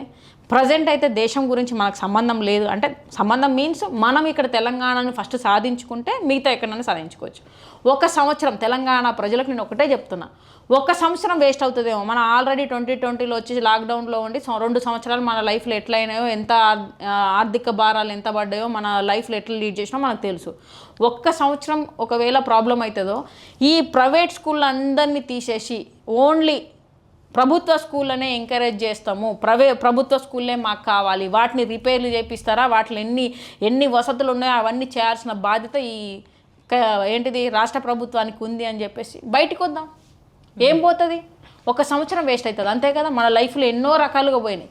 రేపటి భవిష్యత్తు కోసం 1 సంవత్సరాన్ని మనం వేస్ట్ చేసుకోలేమా? వేస్ట్ అంటే నేను వేస్ట్ చేయమని చెప్పట్లేదు, మీరు సపోర్ట్ ఇస్తేనే, మీరందరూ బయటికి వస్తేనే ఈరోజు సమస్య అనేది పెద్దది. విద్య అనేది ఒక పెద్ద మాఫియా అయిపోయింది. 10 సంవత్సరాల ముందట, 10-12 సంవత్సరాల 15 సంవత్సరాల ముందట ప్రైవేట్ స్కూల్ అంతగా లేవు. ఎందుకు ఇంత ఎంకరేజ్ చేయాల్సి వచ్చింది? ఆ గత ప్రభుత్వం వచ్చేసి ఎంకరేజ్ చేసేసి మొత్తం స్కూల్లోనే మొత్తం ప్రైవేటీకరణ, నారాయణ, శ్రీ చైతన్య, ఆ చైతన్య పోనీ ఆ చైతన్యాలలో, ఆ శ్రీ చైతన్యాలలో వచ్చేసి బాగా చదువుకొని డిగ్రీలు చేసేసి పాస్ అయిన వాళ్ళు వచ్చేసి ఏమైనా టీచర్లు చెప్తున్నారా అంటే చెప్పట్లేదు. మరి పాస్ అయ్యి ప్రభుత్వ ఉద్యోగాలు తెచ్చుకొని వాళ్ళకి చెప్పడానికి వాళ్ళేమో స్కూళ్ళు లేకనో వాళ్ళ జీతాలు లక్షలు తీసుకుంటారు. వీళ్ళు తక్కువ చదువుకొని పెద్ద పెద్ద ఏంటిది ప్రైవేట్ స్కూళ్ళల్లో వచ్చేసి వీళ్ళు టీచర్లు చెప్తుంటే అసలు ఏ వ్యవస్థ బెటర్ అనేది అర్థం కావట్లేదా? ఈరోజు మంచిగా చదువుకొని గవర్నమెంట్ స్కూల్లో చదువుకొని టీచర్ అయిన దగ్గరకు పంపించట్లేదు. టీచర్గా ఏంది ప్రైవేట్ స్కూళ్ళల్లో 10th ఫెయిల్ అయిన వాళ్ళు కూడా ఉంటారండి చాలా. దాంట్లో నేను చదువుకున్నది కూడా 10th ఫెయిల్ అయిన వాళ్ళు, ఇంటర్ ఫెయిల్ అయిన వాళ్ళు, డిగ్రీ ఫెయిల్ అయిన వాళ్ళు వచ్చి మా ఊళ్ళో స్కూల్ పెట్టి ప్రైవేట్ స్కూలు. అది ఎప్పుడు స్టార్ట్ అయింది? 15 సంవత్సరాల కింద స్టార్ట్ అయింది. ఇవన్నీ ఎంకరేజ్ చేసింది ఎవరు? ఈ ప్రభుత్వాలు కాదా? సో దీన్ని మనం వచ్చేసి ఖండించాలి. ఫస్ట్ మన ప్రభుత్వ స్కూళ్ళు కావాలి తప్ప ప్రైవేట్ స్కూళ్ళని ఎంకరేజ్ చేయొద్దు. ఈరోజు వసతులు లేవని చెప్పేసి మనం ప్రైవేట్ స్కూల్లో పంపిస్తున్నాం అంటే అదే వసతులు వచ్చేసి ప్రభుత్వ పాఠశాలల్లో ఉండేటట్టు మనం ఎందుకు పోరాటం చేయాలి? తల్లిదండ్రులే మొగ్గు చూపుతలేరని బాగా మాట్లాడుతారు. ఎందుకంటే చదువు చక్కగా ఉండదు, సార్లు బడికి సరిగా రారు, ఇదంతా కంప్లైంట్స్ ఉన్నాయి. అందుకని అంటే ప్రభుత్వ స్కూళ్ళల్లో చక్కగా ఉండదు అంటున్నారు కదా. అంటే ప్రభుత్వ స్కూళ్ళల్లో చక్కగా ఉండలేదు అంటే వాళ్ళు చదువుకోని వాళ్ళని వచ్చి పాస్ చేసారు, అది కూడా ప్రభుత్వ ఫెయిల్యూర్ అన్నట్టే కదా. చదువుకొని చక్కగా చదువుకోరు అంటే గవర్నమెంట్ చదువులు చదువుకొని గవర్నమెంట్లో ఎగ్జామ్లు రాసేసి ఉద్యోగాలు వస్తే వాళ్ళు చక్కగా చెప్పరు అనేది ఎంతవరకు కరెక్ట్ అనేది నాకైతే తెలియట్లేదు. ఫస్ట్ ఆఫ్ ఆల్ ఆ ఫెయిల్యూర్ కూడా ప్రభుత్వాలదే. ఎందుకంటే పనికిరాని వాళ్ళను వచ్చేసి చేస్తున్నారు అనేది చెప్పాల్సి వస్తుంది. అంటే ప్రైవేటీకరణ బెటర్ అని చెప్పేసి అంటే ఈ రోజున దండుకునే బ్యాచ్ని దండుపూలలాగా ఇట్లాంటి ప్రైవేట్ స్కూళ్ళు వస్తున్నాయి కాబట్టి దండుకుంటూ ఉంటారు. దానికి బాధ్యతాయుతంగా మనం వచ్చేసి ప్రభుత్వ స్కూళ్ళు కావాలని చెప్పేసి పోరాటం చేద్దామా, ప్రైవేట్ స్కూళ్ళే కావాలి అంటే ఇట్లనే దండుకుంటుంటారు. ప్రజల ఇది నిర్ణయమే. ఇప్పటికైనా మనం బాధ్యతాయుతంగా రేపటి భవిష్యత్తు బాగుండాలి, మొత్తం ఈ రోజుగా ఇంకా మొత్తం ప్రైవేట్ స్కూళ్ళను వచ్చేసి బంద్ చేయాలి, ప్రభుత్వ స్కూళ్ళే కావాలి అంటే మాత్రం పోరాటం చేయక తప్పదు. ఇప్పుడు తల్లిదండ్రులు మారాలంటారా, ప్రభుత్వం మారాలంటారా? ఎందుకంటే అడ్మిషన్లు ఇప్పుడు కార్పొరేషన్ స్కూళ్ళలోనే ఎక్కువ ఉంటాయి, గవర్నమెంట్ స్కూళ్ళలో తక్కువ ఉంటాయి. ఎట్లా చెప్తారు దీన్ని? ఎలా చూస్తారు మీరు? ఎందుకు ప్రభుత్వ స్కూళ్ళల్లో ఇప్పుడు ప్రతి ఏడాది వచ్చేసి ఎంతమందిని స్కూల్లో వేస్తారు అనేది ఒక అంచనా ఉండాలి. ఫస్ట్ జనగణన ఉండాలి, తర్వాత వచ్చేసి మన తెలంగాణ రాష్ట్రంలో ఎంతమంది ఉన్నారు, ఎంతమంది పిల్లలు రేపు పొద్దున స్కూల్కి పోబోతున్నారు, దానికి తగ్గట్టుగా ప్రభుత్వ పాఠశాలను వచ్చేసి పెంచుకుంటూ పోవాలి. దాంట్లో వసతులు కూడా అదే విధంగా ఉండాలి. ఈ రోజున వచ్చేసి ఏ తల్లిదండ్రులను అడిగినా, పేరెంట్ని అడిగితే ఏం చెప్తారంటే అక్కడ బాత్రూమ్లు సరిగా లేవు. ఒక బిడ్డ చదువుకొని అక్కడ వసతులు చూసుకుంటారు కదా. చదువు ఎట్లా చూసుకుంటారో వసతులు కూడా అక్కడ ఉన్నాయి. మంచినీళ్ళు ఉన్నాయా, కనీసం బాత్రూమ్లు ఉన్నాయా, అవి కామన్ కదా. వాటిని కూడా ప్రొవైడ్ చేయలేకుంటుందంటే ఈ ప్రభుత్వాలు వీళ్ళకి ఎందుకు ట్యాక్సులు కట్టాలి, వీళ్ళెందుకు అధికారంలో ఉండాలి అని నేను అడుగుతున్నా. మనం సంపాదించి వాళ్ళకి ట్యాక్సులు కడుగుతుంటే దున్నపోతుల్లాగా ఏంటిది? పవన్ కళ్యాణ్ ఇదే డైలాగ్ మొన్న చెప్పిండు కదా, అదే కొన్ని సినిమాలలో చెప్తాడు, వాళ్ళకు గద్దెనెక్కితే మనకు పెక్కి వచ్చేసి ట్యాక్సులు కట్టినట్టున్నది, మన దూల తీరుతుంది అని చెప్పేసి అంటాడు ఒక డైలాగ్. అట్లనే ఉంది ఆ కథ, ఇట్లనే ఉంది. ఆ డైలాగులు చెప్పిండు సార్ సినిమాలలో కానీ చేయడానికి శాత కాదు. మొన్న కూడా మాట్లాడడానికి వచ్చాడు, తెలంగాణ గురించి ఒక్క ప్రాబ్లం గురించి మాట్లాడాడు కానీ మొత్తం ఉద్ధరిస్తా అని చెప్పేసి అంటాడు. సో ఆయన కథ అట్లున్నది. నేనేమంట, ప్రజలను ఒక్కసారి మనము 1 సంవత్సరం వేస్ట్ అయినా కూడా ఈ ప్రభుత్వ పాఠశాలను మనం కాపాడుకుందాం. మన ట్యాక్స్లకి మనకి నాణ్యమైన విద్య కావాలి. ఆమ్ ఆద్మీ పార్టీ కార్పొరేట్ లెవెల్లో ఇదే ప్రైవేట్ స్కూళ్ళకు మించి అక్కడ ప్రభుత్వ స్కూళ్ళను వచ్చేసి స్థాపించింది, అక్కడ వచ్చేసి డెవలప్మెంట్ చేసింది. అదేవిధంగా ఇక్కడ తెలంగాణలో వచ్చేటట్టు మనం సాధిద్దామని నేను అంట. ఇప్పుడు తెలంగాణలో రాజకీయ నాయకులు ప్రజల కోసం పోరాటం చేస్తారా, లేకపోతే పార్టీల కోసం చేస్తారా? మీ పార్టీతో సహా చెప్పండి. పార్టీల కోసం చేస్తున్నారు అంటే ఒకటి మనం ఆలోచించాలి. ఏ ఫ్యాన్ కోసమో ఏ పార్టీ కోసం మనం పుట్టలేదు. మన ట్యాక్సులు కడితే ఈ పార్టీలు నడుస్తున్నాయి, ఈ రాజకీయాలు నడుస్తున్నాయి, అది ఆలోచించాలి. మన కోసం మనం పనిచేద్దాం అంట. నేను అదే చెప్తున్నా. నేను ఆమ్ ఆద్మీ పార్టీని చూజ్ చేసుకున్నది తెలంగాణలో హెల్త్ ఎడ్యుకేషన్ అనేది మోస్ట్ ఇంపార్టెంట్. ఆ బర్డెన్ ఒకటి మనకు తగ్గితే మిగతా బర్డెన్స్ అన్ని మనకు ఉండవు, ఇంత కష్టం ఉండదు మనకి.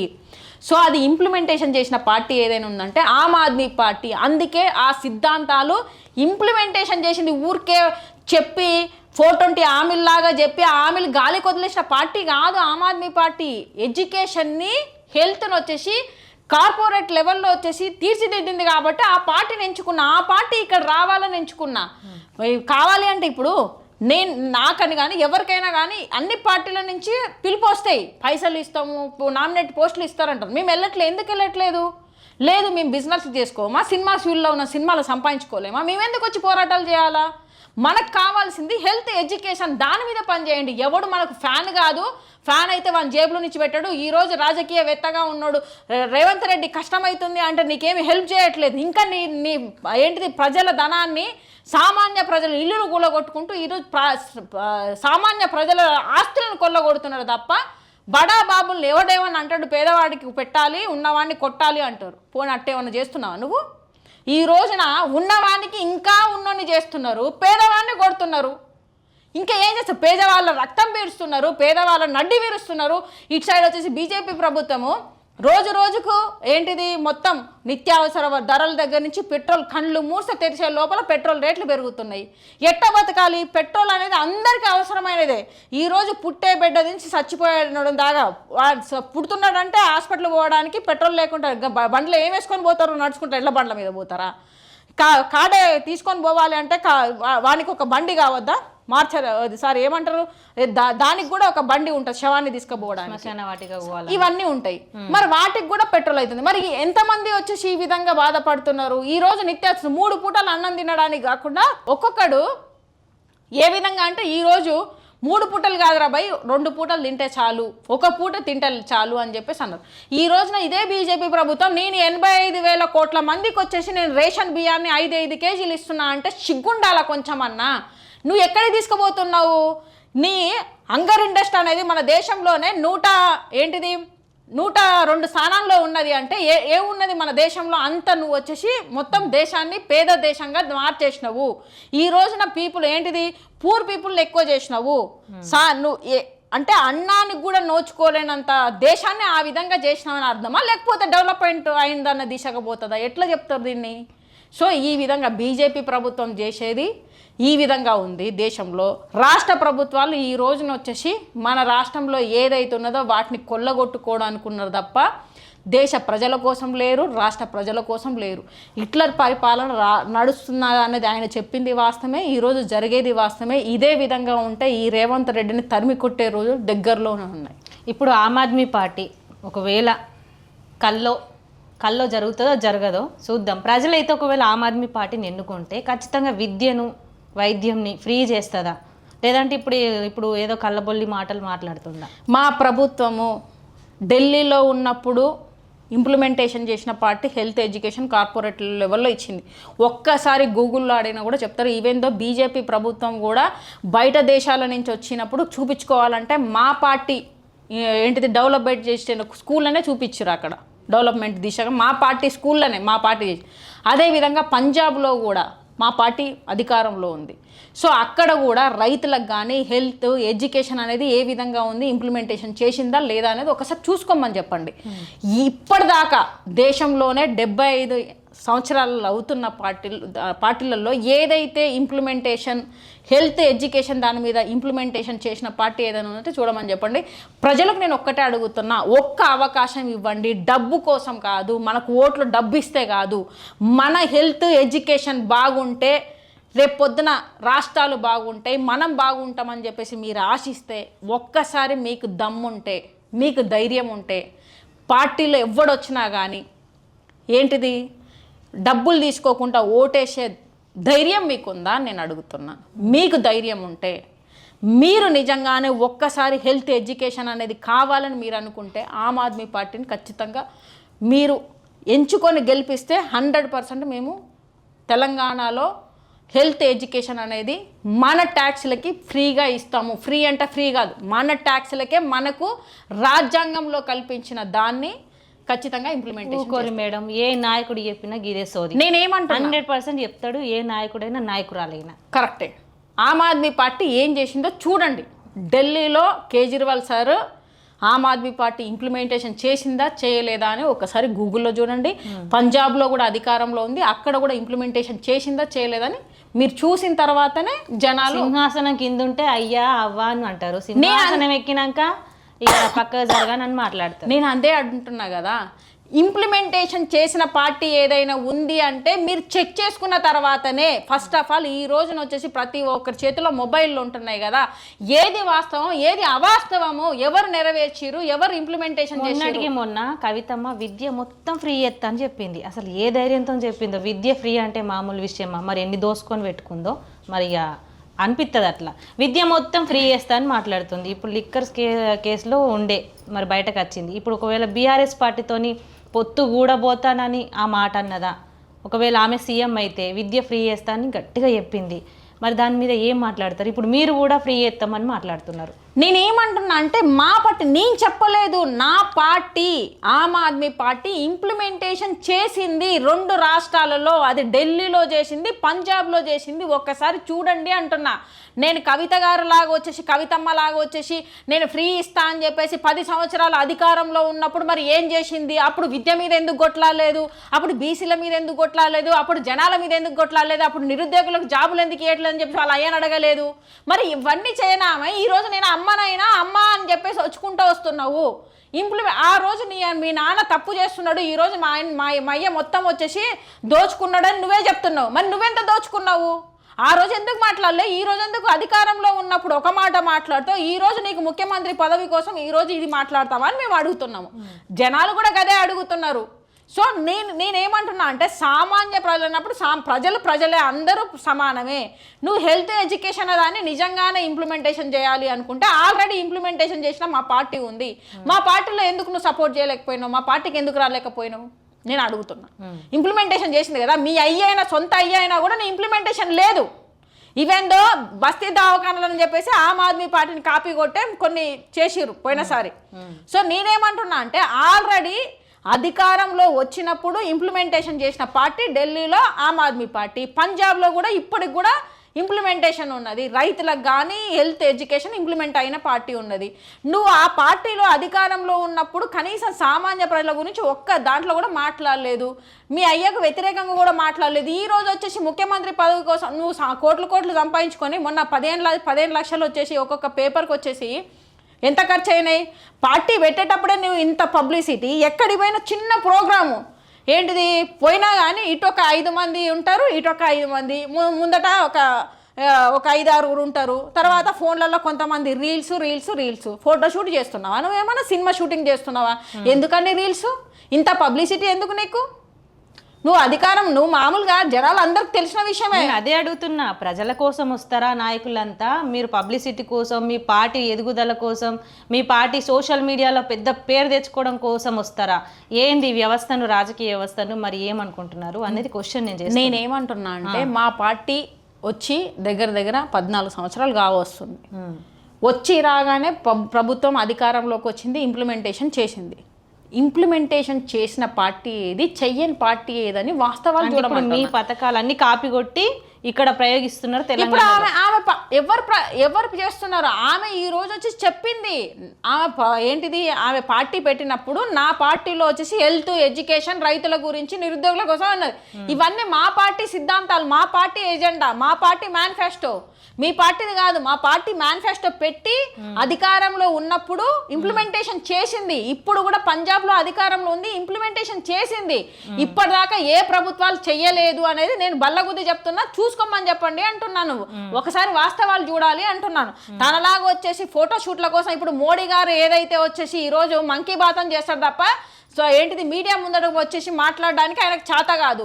ఆయన ఎంతసేపటికి ఆయన ఎక్కడికి పోయినా కూడా ఫోటోషూట్లు, ఆ రీళ్ళన్నీ మనం చూస్తూనే ఉంటాం. ఫోటోషూట్లే చేస్తూ ఉంటాడు. సినిమా షూటింగ్లకు కలర్ వేషాలు వేసుకుంటా, కలర్ డ్రెస్సులు వేసుకుంటా, ఇవన్నీ ఏంటిది ముఖానికి వచ్చేసి బొటాక్స్ పిల్లర్స్ చేసుకుంటా, ఆయన కూడా ఒక ఏషం వేసుకొని ఏషం రాజా లాగా వచ్చేసి పిట్టల దొరలాగా తిరుగుతున్నాడు తప్ప దేశానికి ఆయన చేసిందే లేదు. ఇప్పుడు ఆమె లాగానే ఆయన లాగానే ఈమె కూడా చేస్తుంది. ఇక్కడ తెలంగాణలో ఏమొచ్చిందిగా మొత్తం ఎటు చూసినా కూడా ఏంటిది 10 మంది ఇటు సైడ్ 10 మంది అటు సైడ్ పెట్టుకొని రీల్ చేసుకుంటే అది సినిమా షూటింగ్ ఒక్కొక్క యాంగిల్ ఈ యాంగిల్ తీస్తాడు, ఒక యాంగిల్ తీస్తాడు, ఒకటి ఫోన్లలో తీస్తాడు. ఇదే జస్ట్ ఆమె ఒక్కతే కనబడుతుంది కవిత, కానీ రాజకీయ వ్యవస్థలో ప్రతి నాయకుడు చేసేది అదే పని, బరాబర్ అది జరుగుతుంది. నేను వాళ్ళందరి గురించి మాట్లాడాలి కదా. నేనేం చెప్తున్నా అంటే అతిగా ఎవరు చేస్తున్నారు, అన్ని రాజకీయాల పార్టీ వాళ్ళు ఏం పనులు చేస్తున్నారో దానికోసం ఫోటోలు తీస్తారు, వీడియోలు తీస్తారు, మేము ఇది చేసినామని చూపించుకుంటారు. అతిగా ఏ ప్రభుత్వాలు చేస్తున్నాయి? అతి చేసేదంటే బీజేపీ ప్రభుత్వము. ఇటు సైడ్ చూసుకుంటే ఇక్కడ ప్రజెంట్ నేను చూసిన వరకు అయితే ఈ కవితమ్మ ఎక్కడికి పోయినా కూడా షూటింగ్లలో వచ్చేసి కెమెరాలు పట్టుకొని తిరుగుతూ ఉంటారు. అక్కడ ఉండేది జనం తక్కువ ఉంటుంది, కానీ కెమెరాలు మాత్రం ఎక్కువ ఉంటాయి. ప్రతి ఒక్కడు కెమెరాలలో బంధిస్తాడు. ఫోన్లీ పార్టీ అంటే ఆమె ఒక్కతేనా? పార్టీ అంటే ఇప్పుడు ఆమ్ ఆద్మీ పార్టీ అంటే హేమ ఒక్కతుంటే కాదు, ఇంక ఫలానా వాళ్ళు ఉంటే కాదు. పార్టీ అంటే అందరు వస్తారు, అందరిని వదిలిపెడతారు, ఆ ఒక్కదానికే ఫోకస్ పెడతారు. ఆమె ఒక హీరోయిన్ షూటింగ్ చేయాలన్నట్టుగా ట్రై చేస్తున్నారు తప్ప ఏం లేదు. ఇక ఇప్పుడు బీసీ వాదం వేసుకొని తిరుగుతుంది. మీరు బీసీలకు నువ్వు అధికారంలో ఉన్నప్పుడు బీసీలకు ఏం చేసినావు అని చెప్పేసి మేము అడుగుతున్నాం.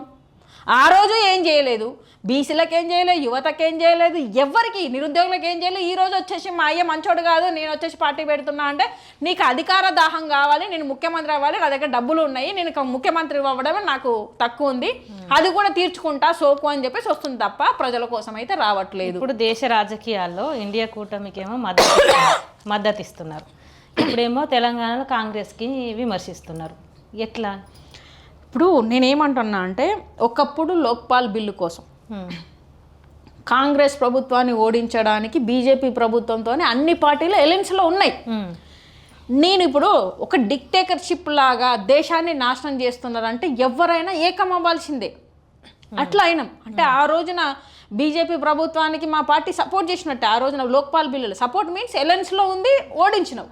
నువ్వు దేశానికి మంచి చేస్తావు అన్నావు కాబట్టి మేము సపోర్ట్ చేసినాం. ఈ రోజు వచ్చేసి డిక్టేటర్షిప్ చేసుకుంటూ మొత్తాన్ని దేశాన్ని సర్వనాశనం చేస్తున్నావు అంటే ఖచ్చితంగా వచ్చేసి అన్ని పార్టీలు ఏకమవ్వాల్సిందే. మంచి కోసం అందరూ ఏకమవుతే తప్పేంటి? ఎక్కడ తప్పు?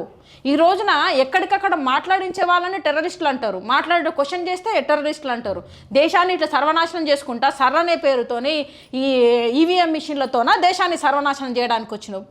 ఈ రోజు దానికోసమే వచ్చేసి దేశం మొత్తం వచ్చేసి సర్వనాశనం అయిపోతుంది. కాబట్టి ఈ రోజు అన్ని పార్టీలు ఏకం అవ్వాల్సి వస్తుంది. ఒక పార్టీ వచ్చేసి డిక్టేటర్షిప్ హిట్లర్ పాలన చేస్తుంది, పిచ్చి తుగ్లర్ పాలన చేస్తుంది, దేశాన్ని సర్వనాశనం చేసి అప్పుల పాలు చేసింది. కాబట్టి వాళ్ళని తరిమి కొట్టాలి అంటే అన్ని పార్టీలు ఏకం అవ్వాలి. అది అలయన్స్, అది దేశ ఏంటిది రక్షణ కోసం, దేశం కోసం. ఇక్కడ రాష్ట్రాలలో వచ్చేసి ఈ ప్రభుత్వం ఉన్నప్పటికీ కాంగ్రెస్ ప్రభుత్వం ఎక్కడ పరిపాలన చేస్తుంది? ఈ రోజు బీజేపీ ప్రభుత్వం పరిపాలన చేస్తుంది. చంద్రబాబు నాయుడు తొత్తైన ఈయన రేవంత్ రెడ్డి చంద్రబాబు నాయుడు బీజేపీకి సపోర్ట్లో ఉన్నాడు కాబట్టి ఆయన మాట వింటున్నాడు తప్ప ఈ రోజున వచ్చేసి తెలంగాణ ప్రజల కోసం ఏం చేస్తున్నాడు? ఈ రేవంత్ రెడ్డి ఈ రోజున వచ్చేసి చంద్రబాబు నాయుడు బీజేపీ ఇటు సైడ్ చూసుకుంటా పవన్ కళ్యాణ్ ఇక కవిత వీళ్ళందరూ కలిసారు కదా మళ్ళీ తెలంగాణను దోచుకోవడానికి, తెలంగాణలో రావడానికి ప్రయత్నాలు చేసుకుంటూ ఈ రోజున మళ్ళీ తెలంగాణలో చిచ్చు పెట్టుకుంటూ కూర్చుంటున్నారు. అది మనం అందరం చూస్తున్నాము. ఆలోచించాలి. ఏ రాజకీయ నాయకుడు కానీ ఏ హీరో కానీ మన జేబులు నింపేటోళ్ళు కాదు, మనకి ప్రాబ్లం సాల్వ్ చేసేటోళ్ళు కాదు. మనకు మేనిఫెస్టోలో పెట్టిన నెరవేర్చిన పార్టీ ఏది ఉందో చూడాలి. అదే విధంగా ఏ నాయకుడు ఉన్నాడో చూడండి. నేను అదే చెప్తున్నా. లేదు అంటే ఒక బాండ్ పేపర్ మీద రాసుకోండి. ఇక మీదనైనా నువ్వు ఈ వాగ్దానాలు చేస్తున్నావు అంటే బాండ్ పేపర్ మీద నువ్వు 100 రోజులలో ఈ పనులు చేయకపోతే నువ్వు వచ్చేసి ఎమ్మెల్యే అయితే ఎమ్మెల్యే పోస్టుకు రాజీనామా చేయాలని చెప్పేసి రాపించుకోండి.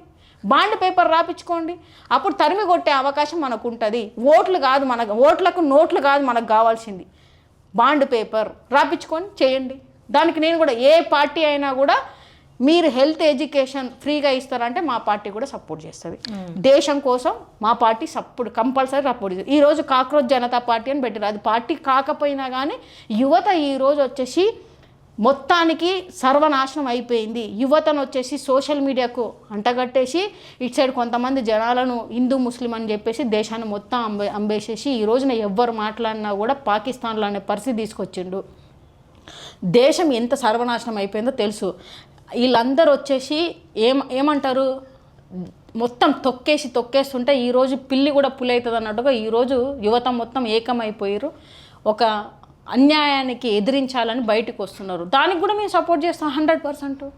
మంచి కోసం ఎవరైతే పోరాటం చేస్తారో వాళ్ళకి 100% ఆమ్ ఆద్మీ పార్టీ సపోర్ట్గా ఉంది. ఇప్పుడు రాగన్ చెడ్డన్ గారు ఆమ్ ఆద్మీ పార్టీలో కడుపులో పెట్టుకో చూసుకుంది ఆయన ఉన్నారు కదా రాగన్ గారు. మరి ఆమ్ ఆద్మీ పార్టీని ఆగం చేసి ఎందుకు బీజేపీలో చేరిండంటారు? అది ఎట్లా చూస్తారు మీరు? ఇప్పుడు రాఘవ్ చెడ్డా అనే పర్సన్ 22 సంవత్సరాలకు ఉన్నప్పుడు తను వచ్చేసి పార్టీలోకి వచ్చిండు. ఇదే రాఘవ్ చెడ్డాను అన్ని రకాలుగా ఒక ఎమ్మెల్యే నిన్న అయినవంటే ఆమ్ ఆద్మీ పార్టీ అక్కడ హెల్త్ ఎడ్యుకేషన్ ఫ్రీగా ఇచ్చింది కాబట్టి, అంటే ఇంప్లిమెంటేషన్ చేసింది కాబట్టి అక్కడ 2 సార్లు అధికారంలోకి వచ్చింది. దానివల్లనే నువ్వు వచ్చేసి రాఘవ్ చెడ్డా అనే దాంట్లో నీకు వేయలే ఓట్లు. ఆమ్ ఆద్మీ పార్టీ ఇంప్లిమెంటేషన్ చేసింది కాబట్టే నీకు వచ్చేసి అక్కడ జనాలు నేను ఆదరించారు. తర్వాత నామినేటెడ్ పోస్టులు నీకు జల్ బోర్డు మెంబర్గా కానీ, లేకపోతే పంజాబ్ వచ్చేసి నీకు ఏంటిది అడ్వైజర్గా కానీ, నీ నామినేటెడ్ పోస్టులు ఎంపీ పోస్టులు కానీ, ఇవన్నీ నీకు వచ్చేసి ఆమ్ ఆద్మీ పార్టీ ఇచ్చిన భిక్ష. ఒకటి, నువ్వు కరప్షన్ చేసినావు కాబట్టి ఈరోజు భయపడుతున్నావు. లేదు అనుకుంటే నీ పిల్లం తల్లి సైడ్లో నుంచి, అంటే ఆమె సైడ్లో నుంచి బెదిరింపులు వచ్చినాయి అంటే మీన్స్ ప్రభుత్వం ఏదైనా విధంగా బెదిరిస్తే నువ్వు బెదిరిపోయినావు. ఈ రోజున దేశంలో భ్రష్టు పట్టిన పార్టీ ఏదైనా ఉన్నది అంటే నువ్వే చెప్పినావు, ఏంటిది మన బీజేపీ పార్టీ అని చెప్పినావు. వాషింగ్ పౌడర్ నిర్మాలాగా నువ్వు కూడా ఎన్ని కథలు చెప్పినావు, ఇప్పుడు అల్లబోయే చేరినావు. అంటే ఈరోజు యువత, నువ్వు మొన్నటిదాకా సమోసా గురించి మాట్లాడినావు, ఇంత పబ్లిసిటీ అయింది కదా. మొన్న జనాలు నీట్ పేపర్ లీక్ అయిందని చెప్పేసి 17 మంది సూసైడ్ అటెంప్ట్ చేసుకొని దేశమంతా ఏకమై పిల్లగాళ్ళందరూ అడుగుతుంటే జంజీ యువతకు నువ్వు ఏం చెప్పినావు, నీ ముఖం ఎడబెట్టుకున్నావు, ఇప్పుడు ఎందుకు మాట్లాడలేదు? ఈ 60 రూపాయలు ఏంటిది పెట్రోల్ వచ్చేసి రోజు రోజుకి 110 రూపాయలు ఇప్పటిదాకా పెరిగింది. పెట్రోల్ రేట్ల గురించి నువ్వు ఎందుకు మాట్లాడలేదు? 60 రూపాయలు వచ్చేసి మా ప్రభుత్వం మా పార్టీ కూడా ఆ రోజున గదే అడిగింది బీజేపీ ప్రభుత్వాన్ని, నువ్వు అడుగు, నువ్వు ఆపోజిషన్లో ఉన్నావు, డాలర్ రేట్ ఎందుకు పెరుగుతుంది, ఈ పెట్రోల్ రేట్లు ఎందుకు పెరిగినావు, ఆపోజిషన్లో ఉన్నప్పుడు మాట్లాడాలన్నట్టుగా మాట్లాడమంటేనే మాట్లాడలే కాబట్టి ఆ పదవి నుంచి బాధ్యత తొలగించేసారు నిన్ను. తర్వాత నువ్వు వచ్చేసి వాళ్ళకి సపోర్ట్గా ఎప్పుడైతే ఆమ్ ఆద్మీ పార్టీలో కేజ్రీవాల్ సార్ని అరెస్ట్ చేశారో ఆ కేసులో కూడా నీ పేరు ఉండి నువ్వు భయపడ్డా కాబట్టి ఆ రోజు నీ పేరు కొట్టిపించుకొని పోయి అమెరికాలో పోయి కండ్ల ఆపరేషన్లు అని చెప్పేసి అటు నుంచి అటే పోయినావు. దగ్గర 4-5 సంవత్సరాలు పార్టీలో ఉన్నప్పటికీ పార్టీ ఆపోజిషన్గా నువ్వు మాట్లాడలేదు. ఈరోజు సమోసా గురించి మాట్లాడినా అంటే అది చెయ్యబోతున్నారు కాబట్టి ఆ బీజేపీ నీకు సపోర్ట్ చేసింది కాబట్టి ఆ మాట మాట్లాడినావు.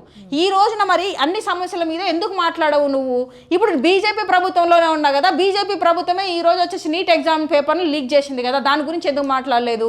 ఈ రోజు వచ్చేసి పెట్రోల్ డీజిల్ రేట్లు పెరిగినాయి, గ్యాస్ రేట్లు పెరిగినాయి, నిత్యావసర ధరలు పెరిగినాయి, డాలర్ రేటు పడిపోయింది, మొత్తానికి దేశం ఇంత అప్పుల పాలైంది. మొన్నటికి ఆ రష్యా వాళ్ళు వచ్చేసి మనకు గ్యాస్ పంపించడానికి, ఏంటిది ఇరాన్ వాళ్ళు వచ్చేసి మనకి పెట్రోల్ పంపించడానికి రెడీగా ఉన్నా కూడా ఈరోజు నువ్వు వచ్చేసి తీసుకోవట్లేదు. ఎందుకు మోడీ ఈరోజు ఎందుకు వచ్చేసి ట్రంప్కు భయపడి ఆయన ముందట వచ్చేసి డాన్స్లు వేస్తున్నావు అని చెప్పేసి అడగలేదు.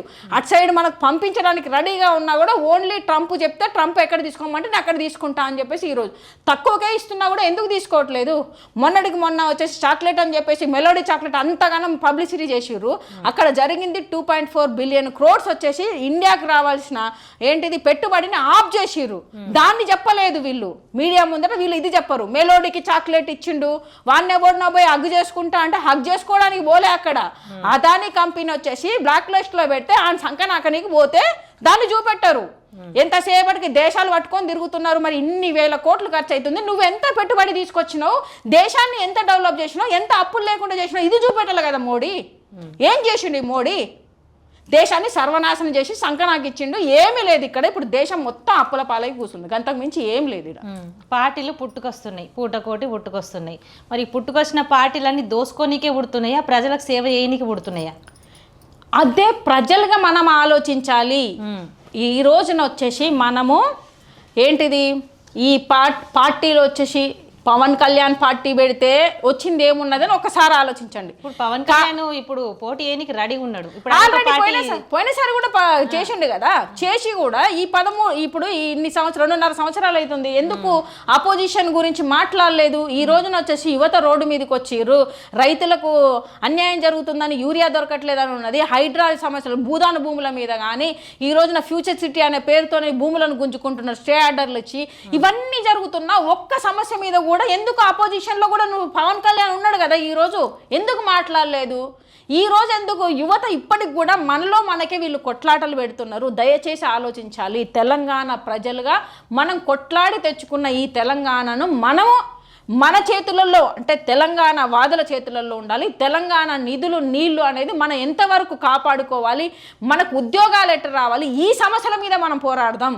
ఏ నాయకుడు వచ్చినా కూడా ఏం చేస్తాడు అనేది మనం ఇప్పటిదాకా చూసినాం. కాంగ్రెస్ ప్రభుత్వం ఏం చేసింది, బీజేపీ ప్రభుత్వం ఏం చేసింది, ఇటు బీఆర్ఎస్ ప్రభుత్వం ఏం చేసింది. మరి ఎందుకు మీరు ఒక్కసారి మిమ్మల్ని మీరు పరీక్షించుకోలేకపోతున్నారు, మిమ్మల్ని మీరు అడుక్కోలేకపోతున్నారు? ఏ పార్టీ ఇప్పటిదాకా వచ్చి మనం చదువుకున్నాం, చాలామంది చదువుకునే ఉన్నాం, ఎందుకు ఇంకా వచ్చేసి హిందుత్వ మత్తులో బతుకుతున్నాము? ఇలాంటి విభేదాలు విడగొట్టి చిచ్చులు పెట్టే పార్టీలను ఎందుకు ఎంచుకుంటున్నాం? ఇప్పుడు ఆమ్ ఆద్మీ పార్టీ అనేది ఒక్కసారి ఎందుకు ఆలోచించలేకపోతున్నారు ప్రజలు? న్యాయంగానే ఈ రోజు వచ్చేసి ఇంప్లిమెంటేషన్ చేసిన పార్టీ ఉంది కదా, ఎందుకు ఆ దిశగా వెళ్ళట్లేదు? ఈ రోజున ఏ రాజకీయ నాయకుడు వచ్చినా, ఏ కాంగ్రెస్ ప్రభుత్వం ఏ పార్టీ వచ్చినా కూడా 5,000 రూపాయలు 10,000 రూపాయలు వచ్చినాడు అంటే ఆడి రేపొద్దున ఎంత దోచుకుంటున్నాడు? అందుకే వాడు ఇస్తున్నాడని అది ఆలోచన ఎందుకు చేయలేకపోతున్నాము? ఇప్పుడు పార్టీలంతా దోసుకున్నాడు ఒక ఎత్తు, ఇప్పుడు పార్టీలు పెట్టుడు ఒక ఎత్తు అవుతుంది. పవన్ కళ్యాణ్ ఆల్రెడీ పోటీ చేసిండు, మళ్ళీ ఎందుకు రావద్దు, నీ అయ్య జాగిరా నీ అబ్బ జాగిరా అని మాట్లాడుతారు ఈ తెలంగాణ కాంగ్రెస్ నాయకులు కానీ, అటు కవిత కానీ, వీళ్ళందరూ. మరి అప్పుడు ఎందుకు క్వశ్చన్ చేయలేరు, ఇప్పుడు ఎందుకు క్వశ్చన్ చేస్తారు అంటారు? నేనేమంటున్నా అంటే పవన్ కళ్యాణ్ మాట మీద నిలబడే మనిషి కాదు, ఒక మోసగాడు అంట. ఎట్లా చెప్తారు మీరు మోసగాడు? 100% మోసగాడు. ఇప్పుడు అంటే పర్సనల్ లైఫ్ అని మళ్ళీ మీరు అంటారు, నేను దానికి ఎగ్జాంపుల్గా చెప్తున్నా. నువ్వు బాధ్యతగా ఒక అరేంజ్ మ్యారేజ్ చేసుకున్నావు, ఓకే, అరేంజ్ మ్యారేజ్లో నా ఫ్యామిలీ లైఫ్ మంచిగా లేదు కాబట్టి నేను ఒక అమ్మాయిని ప్రేమించి పెళ్లి చేసుకున్నా అన్నావు. ఇప్పుడు పర్సనల్ లైఫ్ నేను అడుగుతా, నేను చెప్పేదానికి పర్సనల్ లైఫ్ అని నేను ఏమంటున్నా అంటే వినండి ఒకసారి. ఒక అమ్మాయిని ప్రేమించి పెళ్లి చేసుకున్నప్పటికి కూడా ఆ అమ్మాయి కూడా నువ్వు వదిలేసినావు, 2 పిల్లలు కన్న తర్వాత వదిలేసి ఇంకో పెళ్లి కూడా చేసుకున్నావు. సో బాధ్యతగా అంటే ఈరోజు వచ్చేసి నువ్వు ఏంటిది మ్యారేజ్ చేసుకున్న అరేంజ్ మ్యారేజ్ చేసుకున్న దాన్ని నువ్వు కాదు అన్నావు, అది కరెక్ట్ లేదు అన్నావు. ఈరోజు ప్రేమ పెళ్లి చేసుకొని నీకు నచ్చిన వాళ్ళని చేసుకొని కూడా వాళ్ళను కూడా నువ్వు బాధ్యతగా వచ్చేసి పోషించలేకపోయినావు, వాళ్ళను కూడా వదిలేసినావు, ఇంకొకరు తెచ్చుకున్నావు. నేను పర్సనల్ విషయాలు కాదు నేను చెప్పేది. ఏమంటున్నా అంటే నువ్వు ఒక హీరోగా ఉన్నావు, 10 మందికి చెప్పే పొజిషన్లో ఉన్నావు. నువ్వు అలా చేస్తే మిగతా వాళ్ళు నీ ఫ్యాన్స్గా ఉండి జనాలందరూ ఎలాంటి సిచ్యువేషన్లో నేర్చుకుంటారు. నీకు ఒక కూతురు ఉన్నది, నువ్వు అమ్మాయిలని మోసం చేస్తున్నావు అని చెప్పేసి అనాల. ఎందుకంటే బాధ్యత గల ఒక హీరోగా ఉన్నప్పుడు నువ్వు 10 మంది చెప్తే వినే పొజిషన్లో జనాలు ఉన్నారు, నువ్వు ఏ విధంగా చెప్పాలి అనేది నీకు ఫస్ట్ ఉండాలి.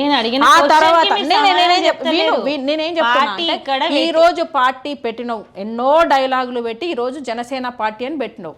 తెలంగాణ వస్తే 11 రోజులు నేను అన్నం తినలేదు అని చెప్పేసి అన్నప్పుడు నువ్వు తెలంగాణకు వచ్చేసి తెలంగాణ రావాలని కోరుకున్న మనిషివా, తెలంగాణ రావద్దనుకోవాలా? నువ్వు తెలంగాణ ద్రోహివి.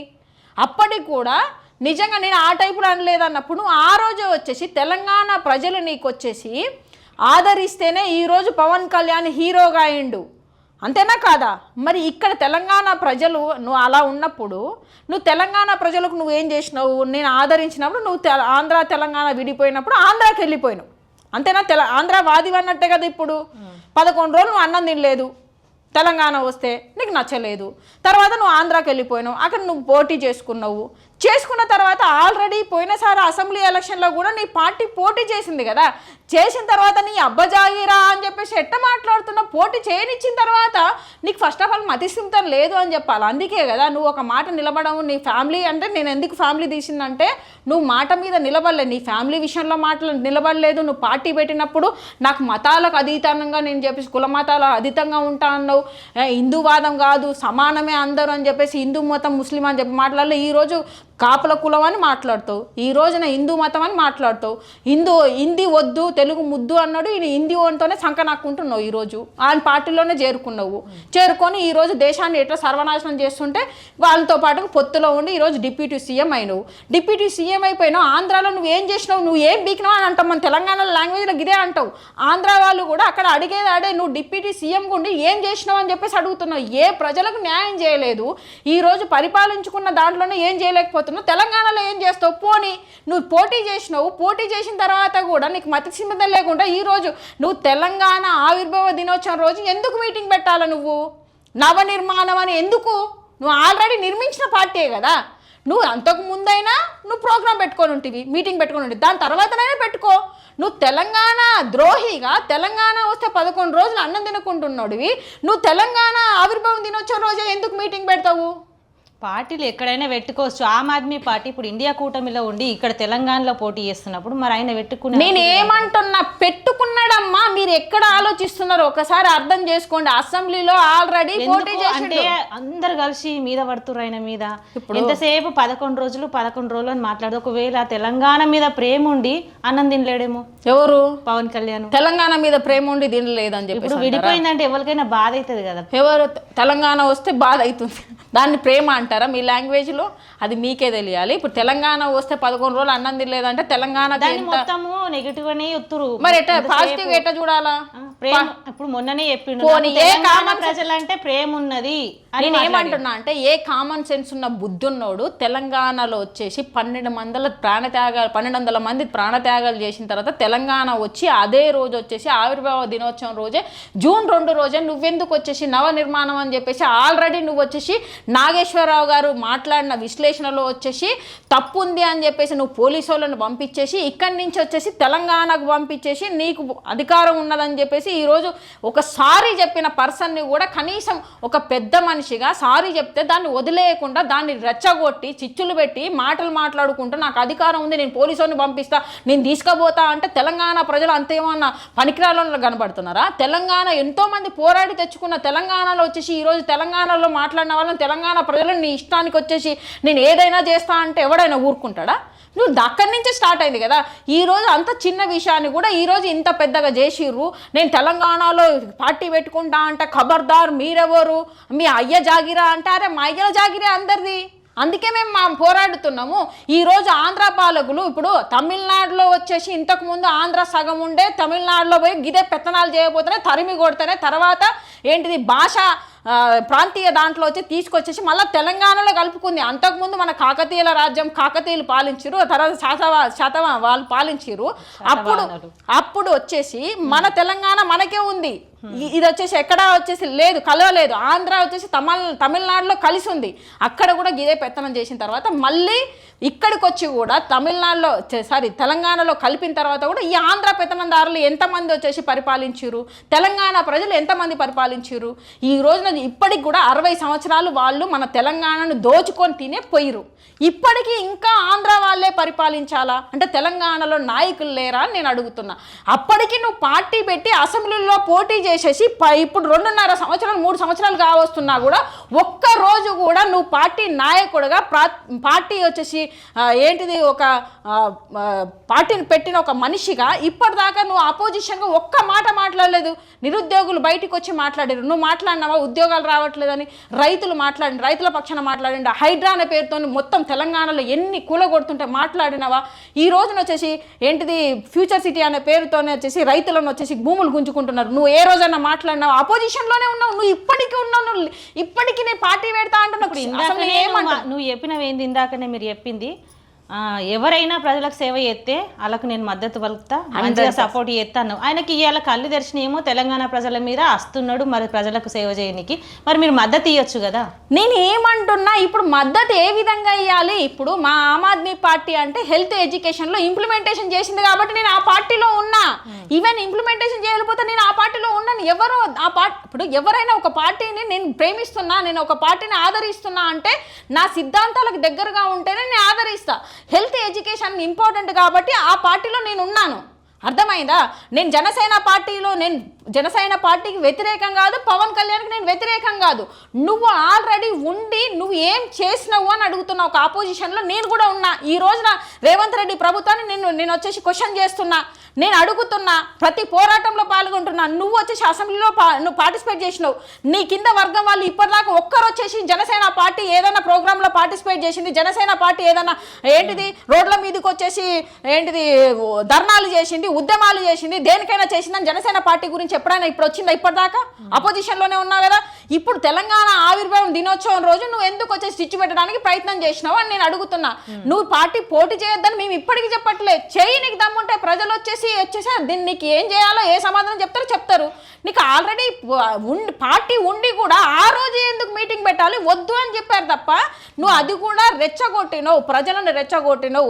ఒక నాగేశ్వరరావు గారు ఒక మాట మాట్లాడి సారీ చెప్పిన తర్వాత కూడా నువ్వు ఇంత రాద్ధాంతం చేసేసి తెలంగాణ నీ జాగిరా అని నువ్వు మాట్లాడుతావు. నీ కింద ఉన్న వాళ్ళు మొన్న ఒకటి మాట్లాడిండు, ఏది రేవంత్ రెడ్డి వస్తున్నారా, చంపేస్తారా, పీకేస్తారా అని చెప్పి మాట్లాడి ఏమైంది, లోపల పోయి తీసుకుపోయి పెట్టిన. ఇప్పుడు పవన్ కళ్యాణ్, ఇదే పవన్ కళ్యాణ్ వల్ల పవన్ కళ్యాణ్ బాధితులు ఎంతో మంది ఉన్నారు. జనసేన పార్టీలు పెట్టిన వాళ్ళు కూడా ఏంటిది యుఎస్ నుంచి వచ్చేసి పార్టీలో జాయిన్ అయ్యి వాళ్ళ లైఫ్లోనే ఆగం చేసుకున్న వాళ్ళు ఉన్నారు. కొన్ని వీడియోస్ ఉన్నాయి, చూడండి. ఫస్ట్ ఆఫ్ ఆల్ ఏ రాజకీయ నాయకుడు వాళ్ళ స్వార్థం కోసమే ఉంటున్నాడు తప్ప ఏ రాజకీయ పార్టీ అయినా ప్రజల కోసం ఎక్కడుంది అని నేను అడుగుతున్నా. ఈ రోజు కూడా పవన్ కళ్యాణ్ని మేము పార్టీ పెట్టొద్దని మేము అనలేదు, నేను ఎప్పుడు అనలేదు, మా పార్టీ ఎప్పుడు అనలేదు. మీరు అదే రోజు వద్దు, ఆవిర్భావ దినోత్సవం జూన్ 2 రోజు వద్దు, దాని తర్వాత 2 రోజుల తర్వాత పెట్టుకోండి, దానికి ముందట పెట్టుకోండి. ఇక్కడ కూడా ఇంకా ఇప్పటికి కూడా తెలంగాణ ప్రజలు యువత మధ్యలో గొడవలు పెడుతున్నాడు. అది ఫస్ట్ ఆపు చేయాలి. నిజంగానే ఒక నాయకుడిగా ఒక అభిమానం, నిన్ను అభిమానిస్తున్నారు ప్రజలు కాబట్టి నువ్వు మంచి చెప్పాలి, గొడవలు దుర్చికి పోకూడదు. ఈ రోజు నువ్వు వచ్చేసి బీజేపీ పార్టీతో కలిసినావంటే నువ్వు వేస్ట్ అని చెప్పేసి అంటున్నా. నీ పార్టీ పనికిరాదు, నువ్వు పనికిరావు. అసలు ఈ నాయకులు పార్టీలు పక్కన పెడితే ప్రజలను ఏం చేద్దాం అనుకుంటారు? మరి ఏడబడతాడా ప్రెస్ మీట్లు పెడతారు ఇష్టం ఉన్న వాళ్ళు. మీరు అన్నట్టు యూఎస్ నుంచి కూడా వచ్చి జనసేన పార్టీలో జాయిన్ అయిన వాళ్ళు ఎంతమంది ఉన్నారు. అందులో ఒక సాగర్ అనేటైనా హీరో, మొగలి రేకులు హీరో అయినా మొన్న మీటింగ్ పెట్టి కవిత గురించి మాట్లాడిండు, అందరి గురించి కవితమ్మ గురించి అయితే మీకేం తెలుసు, నీకేం హక్కు ఉంది, నీకు గద్దర్ గురించి ప్రేమ, అదన్నీ మాట్లాడుకొచ్చిండు. మరి వాళ్ళకేం అర్హత ఉంది? వాళ్ళేమన్నా మలిదశ ఉద్యమంలో పోరాటం చేసిరా? వాళ్ళేమన్నా ఉద్యమానికి బాటలు వేసిరా? మరి వాళ్ళకు కూడా అర్హత లేదు కదా. మరి ఎట్లా పడితే అట్లా మాకు మాటలు వస్తాయి కదా అని మాట్లాడుతున్నారు. మరి ప్రజల్ని ఏం చేస్తారు ఇట్లా మాట్లాడుకుంటా? నేను ఇదే సాగర్ గారికి ఒకటి క్వశ్చన్ అడుగుతున్నా. ఆయన ఆదిలాబాద్ అని విన్నాను. నీకు మొగల్ రేకు సీరియల్లో తప్ప సినిమా హీరోగా ఇంత పెద్ద పొజిషన్కి ఎందుకు రాలేకపోయినావు? ఈరోజు పవన్ కళ్యాణ్ స్థాయికి నువ్వు ఎందుకు రాలేకపోయినావు? నీకు అర్హత లేదా? నీకు వచ్చేసి నువ్వు హీరో కాలేవా? ఏమన్నట్టు? ఈరోజు చిత్రపురి కాలనీ కానీ సినిమా పరిశ్రమ కానీ ఇంకా కూడా ఈ ఆంధ్ర పరిపాలనలోనే ఉంది, ఆ 4 బడాబాబుల చేతుల్లోనే ఉన్నది. అంటే చిరంజీవి ఈ రోజున వచ్చేసి ఉన్నాడు కాబట్టి వాళ్ళ తమ్ముడిగా పవర్ స్టార్ పవన్ కళ్యాణ్కి ఈరోజు వచ్చేసి తనకు సినిమా ఇండస్ట్రీలో ఒక ఈరోజు పేరు ఉన్నది, ఒక హీరోగా ఎదగసాయి ఉన్నది. మరి అదే తెలంగాణ వాళ్ళు మన వాళ్ళు ఉంటే నీకు ఒక హీరో స్థానానికి ఉండేది కదా. ఈరోజు అదే పవన్ కళ్యాణ్ స్థానంలో నువ్వు ఉండేటోనే కదా. ఇప్పుడు కూడా ఇంకా వాళ్ళ మోచేతి నీళ్ళే తాగుతా అంటారు. అంటే తెలంగాణలో రాజకీయ నాయకులు లేరా, లేకపోతే రాజకీయాలు చేత కాదా తెలంగాణ ప్రజలకి? ఇప్పటికి కూడా వచ్చేసి ఈ ప్రభుత్వం కాంగ్రెస్ ప్రభుత్వం కూడా వచ్చినప్పటి నుంచి కూడా ఆ ప్రభుత్వం అట్లనే చేసింది, ఈ ప్రభుత్వం ఇట్లనే చేస్తుంది. ఇక్కడున్న మొత్తం ఏంటిది కాంట్రాక్టులు కానీ ప్రతి ఒక్కటి ఆంధ్ర ప్రజలకే ఒప్పచెప్తుంది. అంటే తెలంగాణలోకి శాత కాదన్నట్ట, తెలంగాణలో అసలు పనికిరానోళ్ళ ఇప్పటికి కూడా ఇంకా సాంద్ర సంకలనే నాకుతున్నారు. నేను ఏమంటున్నా అంటే మీరు ఎందుకు తెలంగాణకు అంత కక్షపూరితంగా బిహేవ్ చేస్తున్నారు? తెలంగాణ వాదులు అంటారు, తెలంగాణ అంటారు. ఈ రోజున పవన్ కళ్యాణ్ వచ్చేసి అక్కడ పోయి అదే అన్న మరి ఇక్కడ ఎందుకు ఉండట్లేదు, నువ్వు తెలంగాణ కూడా హీరోగా ఉండే కదా, నువ్వు ఆ తెలంగాణ వదిలిపెట్టి ఆంధ్రాకి ఎందుకు పోతున్నావు, ఇక్కడ ఉండి మా కోసం పోరాడని ఆ రోజు ఎందుకు అడగలే వీళ్ళు? ఇప్పటికీ ఈ రోజు కూడా వచ్చేసి మన తెలంగాణలో ఒక హీరో ఉన్నాడంటే ఎవరు? దేవరకొండ అని చెప్పేసి అంటారు. దేవరకొండ కూడా ఎక్కడి నుంచి వచ్చిండు? కవిత వాళ్ళు టీఆర్ఎస్ ప్రభుత్వం వచ్చినప్పుడు అది కుల వర్గం కాబట్టి దాంట్లో కూడా సినిమా ఇండస్ట్రీలో కులాలు మతాలు చూస్తూనే ఉన్నారు. ఇంకా రావులు కాబట్టి ఆయనను ఏదో సపోర్ట్ చేయడం వల్ల ఈ రోజు దేవరకొండ ఉన్నాడు. మరి దేవరకొండ ఎంతమంది హీరోలను రెడీ చేసిండు? దేవరకొండ ఎంతమందికి సపోర్ట్ చేసిండు తెలంగాణ వాళ్ళకి? ఈ రోజున వచ్చేసి ఇంకా నువ్వు సీరియల్ మొగలి రేకులు అనే సీరియల్ తప్ప నీకు వేరే సినిమాలకు ఎందుకు నీకు అవకాశం రాలేదు? రాజకీయాల్లోనే కాదు, సినిమాలలో కూడా రాజకీయాలు ఉన్నాయి. నేను అదే చెప్తున్నా. ఇప్పటికి కూడా వాళ్ళ కిందనే ఎందుకు మనం మోచేతి నీళ్ళు తాగాలి? మన బిడ్డలకి ఈ రోజు తెలంగాణ వచ్చిన తర్వాత కూడా చిత్ర పరిశ్రమ ఇంకా వాళ్ళ చేతిలోనే ఎందుకున్నది? మీరు దాని మీద ఎందుకు పోరాడట్లేదు? చేయలేదు, తెలంగాణలో వచ్చే చిత్ర పరిశ్రమ మాది కాబట్టి కనీసం మీరు ఇక్కడ అక్కడ ఉన్న ఏదైతే ఉన్నాయో ఆ స్థానాలలో ఎవరైతే పాలించాలో ఆ చిత్ర పరిశ్రమలో కూడా కొన్ని కమిటీలు, ఆ కమిటీ ముఖ్య స్థానంలో వచ్చేసి మన తెలంగాణ వాళ్ళు ఎందుకు లేరు, ఇప్పటికీ ఆంధ్ర వాళ్ళు ఎందుకు ఉన్నారు? నేను అడుగుతున్నా, 20% వాళ్ళకి పెట్టండి. వాళ్ళు కొంతమంది సెటిల్ అయిన వాళ్ళు ఇక్కడ ఉన్నారు, 20% వాళ్ళకి పెట్టండి, 80% తెలంగాణ వాళ్ళని పెట్టండి. చిత్ర పరిశ్రమ అని చెప్పేసి చిత్రపూరి కాలనీ అని ఉన్నారు. చిత్రపూరి కాలనీలో ఎవరు ఉన్నారు? అసలుకి హక్కుదారులు ఉన్నారా? అందరూ వచ్చేసి ఐటీ కంపెనీ వాళ్ళు వీళ్ళు వచ్చేసి అక్కడ ఆక్రమించుకొని కూర్చున్నారు. 3,000 కోట్ల స్కామ్. అనిల్ వల్లభనేని అక్కడ ఎంత స్కామ్ చేసినా అందరు తెలుసు. అనిల్ వల్లభనేని అనేటోడు ఆంధ్ర ఓడు. అక్కడ ఎందుకు చిత్ర పరిశ్రమలో చిత్రపూరి కాలనీలో పెత్తనం చేస్తున్నాడు? ఆయనకి ఎందుకు అధికారం ఉంటుంది? ఆయన ఎందుకు అంత స్కాములు చేసినా ఈ రోజు వీళ్ళందరూ కొమ్ము కాస్తున్నారు? నేను అదే అడుగుతున్నా. చిత్రపూరి కాలనీ అంటే సినిమా సంబంధించిన సినిమా రంగం వాళ్ళు మాత్రం అక్కడ ఉండాలి. ఒకవేళ అమ్మినా కూడా సినిమా వాళ్ళకే అమ్మాలి కదా, మిగతా వాళ్ళకి ఎందుకు అమ్ముతున్నారు అని నేను అడుగుతా. ఇంకా 4.5 ఎకరాలు అక్కడ ఉంది, అది కూడా స్కామ్ చేయడానికి రెడీగా ఉన్నాడు. ఎంతో 3,000 కోట్ల స్కామ్ ని ఇప్పటిదాకా జనాలు ఎందుకు బయటికి తీసుకురాలేకపోతున్నారు?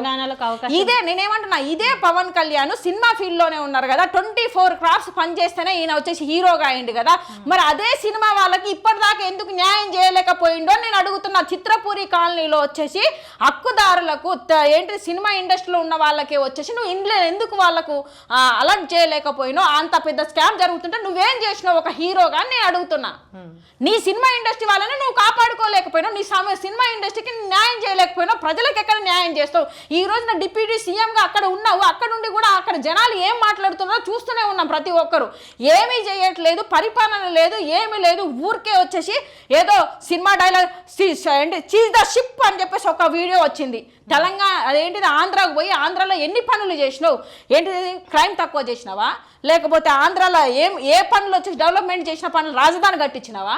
ఏం చేసినావు? బయటికి దిగి ఒకసారి నీ పరిపాలనలో ఏం చేసినావు అనేది బయటికి తీయండి. ఏంటిది మొన్న ఏది ఒక స్పోర్ట్స్ దాంట్లో అనుకుంటా, దాంట్లో పేకాట కూడా పెట్టిర్రంట ఇల్లు చంద్రబాబు నాయుడు ప్రభుత్వం. అంటే ఈ రోజున పవన్ కళ్యాణ్ కూడా ఉన్నాడు దాంట్లో. ఎవడన్నా పేకాట వచ్చేసి మన దీంట్లో పెట్టుకుంటాడా? పేకాటలు పెడుతున్నారు. వాళ్ళ పరిస్థితి గది ఉంది. అంటే రేపు పొద్దున తెలంగాణ గదే పరిచయం చేద్దాం అనుకుంటున్నావా? గది చేద్దాం అనుకుంటున్నావా? నువ్వు ఇప్పుడు వచ్చేసి అసెంబ్లీలో పోటీ చేసినావు, ఆపోజిషన్ పార్టీగా ఉండి తెలంగాణ కోసం ఏం మాట్లాడినా ఇప్పుడు కళ్ళు తెరుచుకున్నాయంటే ఇన్ని సంవత్సరాలు వచ్చేసి మొన్న 13 సంవత్సరాలు అయినా కానీ ఇప్పటిదాకా తెలంగాణ వచ్చి 13 సంవత్సరాలు అవుతుంది. ఆ పార్టీ ఉన్నప్పుడు ఏం మాట్లాడలేదు, బీఆర్ఎస్ ఉన్నప్పుడు, కాంగ్రెస్ ఉన్నప్పుడు ఏం మాట్లాడలేదు. 13 సంవత్సరాలుగా నువ్వు సినిమాలు చేయలేదు, మొన్న కూడా సినిమాలు చేసినావు కదా. ఏమన్నా దోపిడీ ఆలోచన ఉందా, దోసుకునే ఆలోచన ఉందంటారా? ఈ రోజు తెలంగాణ ప్రభుత్వంలో మళ్ళీ చిచ్చులు పెట్టడానికి, తెలంగాణ మధ్యలో చిచ్చులు పెట్టడానికి ఈ ప్రభుత్వం వచ్చేసి ఈరోజు స్టార్డమ్ ఉన్న పవన్ కళ్యాణ్ని బీజేపీ ప్రభుత్వం యూజ్ చేసుకొని ఈరోజు చంద్రబాబు నాయుడు, పవన్ కళ్యాణ్, బీజేపీ ఇటు సైడ్ చూసుకుంటే రేవంత్ రెడ్డి కూడా బీజేపీకి సంబంధించిన మనిషి. ఎందుకంటే చంద్రబాబుకు తొత్తులాగానే పనిచేస్తున్నాడు తప్ప కాంగ్రెస్ పరిపాలన చేయట్లే, ఆయన బీజేపీ పరిపాలన చేస్తున్నాడు. ఇటు కవిత వీళ్ళందరూ కలిసి ఈరోజు తెలంగాణలో మళ్ళీ వీరు పెద్ద స్కామ్ వేసేసి బీజేపీని తీసుకురావడానికి ప్రయత్నం చేశారు. మొన్న కూడా మోడీ వచ్చేటప్పుడు రేవంతా నువ్వు నా పార్టీలో చేరు అని చెప్పేసి అన్నారు కదా. దేశంలో లేనన్ని కేసులన్నీ మన ఈయన పేరు మీదనే ఉన్నాయి, రేవంత్ రెడ్డి పేరు మీద.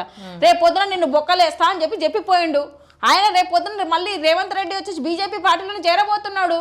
ఈయన మొత్తం ఎలగబెట్టిండని చెప్పేసి ఏంటిది మళ్ళీ 2028లో కూడా ఈయన వస్తున్నాడు. 34 వరకు నేనే ఉంటా అని చెప్తున్నాడు. ఏం ఎలగబెట్టిండని చెప్పేసి దేశ ప్రజలకి, రాష్ట్ర ప్రజలకు ఏం చేసిండని చెప్పేసి. అంటే నువ్వు ఈ ఇట్లా పరిపాలన చేసుకుంటా ఉంటే జనాలందరూ నీకు ఇచ్చేస్తారు. రేపు పొద్దున బీజేపీలోకి పోతా నేను, ఉన్నది కదా ఈవీఎం మిషన్లు ఉన్నాయి, సర్ అనే పేరు ఉంది కాబట్టి నేను గెలుస్తా అని చెప్తున్నావేమో. ప్రజలేమో అంత మూర్ఖులు కాదు. ఈ రోజున వచ్చేసి దేశం మొత్తం వచ్చేసి బీజేపీని తరిమి కొట్టే పనిలో ఉన్నది. ఈ రోజున తెలంగాణ ప్రజలు కూడా నిన్ను తరిమి కొట్టే పనిలోనే ఉన్నారు. ఇక మీద నీ నూకలు అయితే చెల్లినాయని చెప్పాలి. మొత్తముల్లా అసలు రాజకీయ వ్యవస్థ మారది అని అంటున్నారు మీరు. ఈ పవన్ కళ్యాణ్ వచ్చిన తర్వాత మారుతుందేమో అని కొంతమంది అనుకుంటారు. ఎందుకు వస్తుంది పవన్ కళ్యాణ్ వచ్చినాక ఎందుకు మారుతుంది? ఈ రోజు పవన్ కళ్యాణ్, కాంగ్రెస్ ప్రభుత్వం, బీజేపీ ప్రభుత్వం, బీఆర్ఎస్ ప్రభుత్వం 3 దొంగలేనాయి. ఏడిపోతారు ప్రజలంతా అయోమయంలో పెడుతున్నారు. ఏడ చూసినా దోపిడేనాయి. నేనేమంటున్నా మరి కొత్తోళ్ళు వస్తే ఏమన్నా ఆశ ఉడుతుందేమో, మంచిగా చేస్తాడేమో అని ఇక ప్రజలు అట్లా. ఇప్పుడు 13 సంవత్సరాలు అయింది తెలంగాణ విడిపోయి ఆంధ్రాకు పోయిండు ఈయన. పోనీ ఏం చేసిండు? అధికారంలో డిప్యూటీ సీఎంకి వచ్చి 2.5 సంవత్సరాలు ఆయన వచ్చిండు. ఇప్పుడు వచ్చిండు కదా ఇప్పుడు ఏం చేసిండు అక్కడ? ఇప్పుడు ఆయన కాంగ్రెస్ పరిపాలన ఏం ప్రభుత్వాన్ని చేస్తున్నాడు? బాగా తిడుతున్నారు, మీరు బాగా గమనించుకోరు. ఏడ చూసినా కూడా కాంగ్రెస్ ప్రభుత్వం మీద మొత్తం దుమ్మెత్తిపోతున్నారు. బీఆర్ఎస్ పార్టీలో కూడా కాళేశ్వరం విషయంలో మస్తు దోపిడీ జరిగిందని అదొక చెడ్డ పేరేసుకుని కూర్చుంది. ఇక బీజేపీది మొన్న సాయి భగీరథ విషయంలో కూడా మొత్తం పోయింది. ఇక చూస్తే రాజకీయ వ్యవస్థ మొత్తము సంకనాకిపోయింది అన్నట్టే.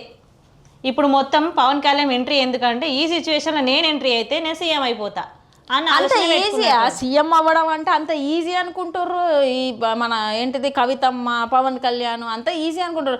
తెలంగాణ ఆంధ్రాలోనే నాకు దిక్కు లేదు, సీఎం అవకాశం లేదు అని చెప్పేసి పార్టీతోని కూటమిలో వచ్చిండు.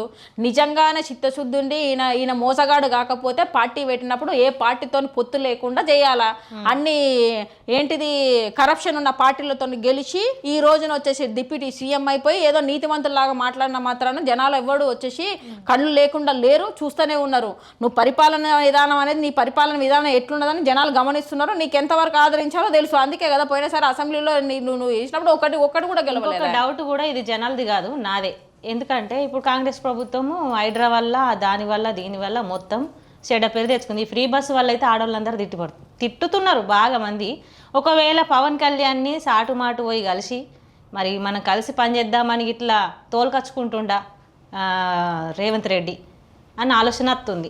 నేనేం చెప్తున్నా ఈ రోజున వచ్చేసి తెలంగాణలో నడిపించి రాజకీయ నాయకులు ఎప్పుడు ఓవల్ పోయి కలిసేది తెలియదు, ఎటు పోయి కలిసేది తెలియదు. కాంగ్రెస్ పార్టీలో రేవంత్ రెడ్డికి ఉన్నంత కేసులు ఒక ముఖ్యమంత్రి మీద ఎవరికి ఉన్నాయంటే 85 కేసులు మొత్తం ఈయన మీదనే. ఫస్ట్ సీఎం ఆఫ్ మన తెలంగాణ ముఖ్యమంత్రి రేవంత్ రెడ్డే ఉంటాడు. మొన్నటికి మొన్న కూడా నీ మీద కేసులు ఉన్నాయి, నువ్వు నీ ఆటలన్నీ సాగవు, నువ్వు నా పార్టీలో జాయిన్ అవే చెప్పిపోయిండు. కలిసి నేనేమంటున్నా, ఈ రోజు బీజేపీ కాంగ్రెస్ ఇటు సైడ్ చూసుకుంటే వచ్చేసి రేవంత్ రెడ్డి, కవిత, పవన్ కళ్యాణ్, చంద్రబాబు నాయుడు వీళ్ళందరూ కలిసి ఇక్కడ ఒక ఏంటిది తెలంగాణను మళ్ళీ సర్వనాశనం చేద్దామనే ఒక దాంట్లోనే అన్ని పార్టీలు ఒక్కొక్క పార్టీలు ఇదైపోయి కలిసి మళ్ళీ బీజేపీలో తొత్తుకు వస్తారు, మళ్ళీ బీజేపీ ప్రభుత్వం తీసుకురావడానికి ప్రయత్నాలు చేస్తున్నారు. ఈ రోజున నిజంగానే ఈ పవన్ కళ్యాణ్కి చిత్తశుద్ధి ఉంటే ఆయన జనసేనని పెట్టి జనసేన పార్టీ నుంచే పోటీ చేయని ఉంటుంది. ఎన్ని సంవత్సరాలైనా కూడా నేను న్యాయంగా ఉన్నాను పోరాడి.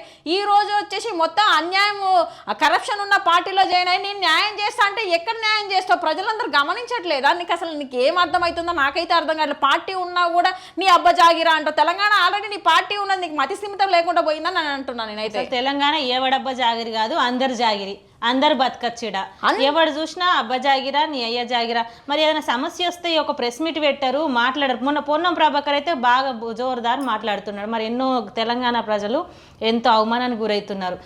యావన్ చచ్చిపోయినప్పుడు, మంగ్లీ కేసు అయినప్పుడు, ఎంతోమంది మొన్నటికి మొన్న సికింద్రాబాద్లో ఒక ఆయనను చంపేసిరు దారుణంగా. ఇంకా వీటి మీద మాట్లాడారు.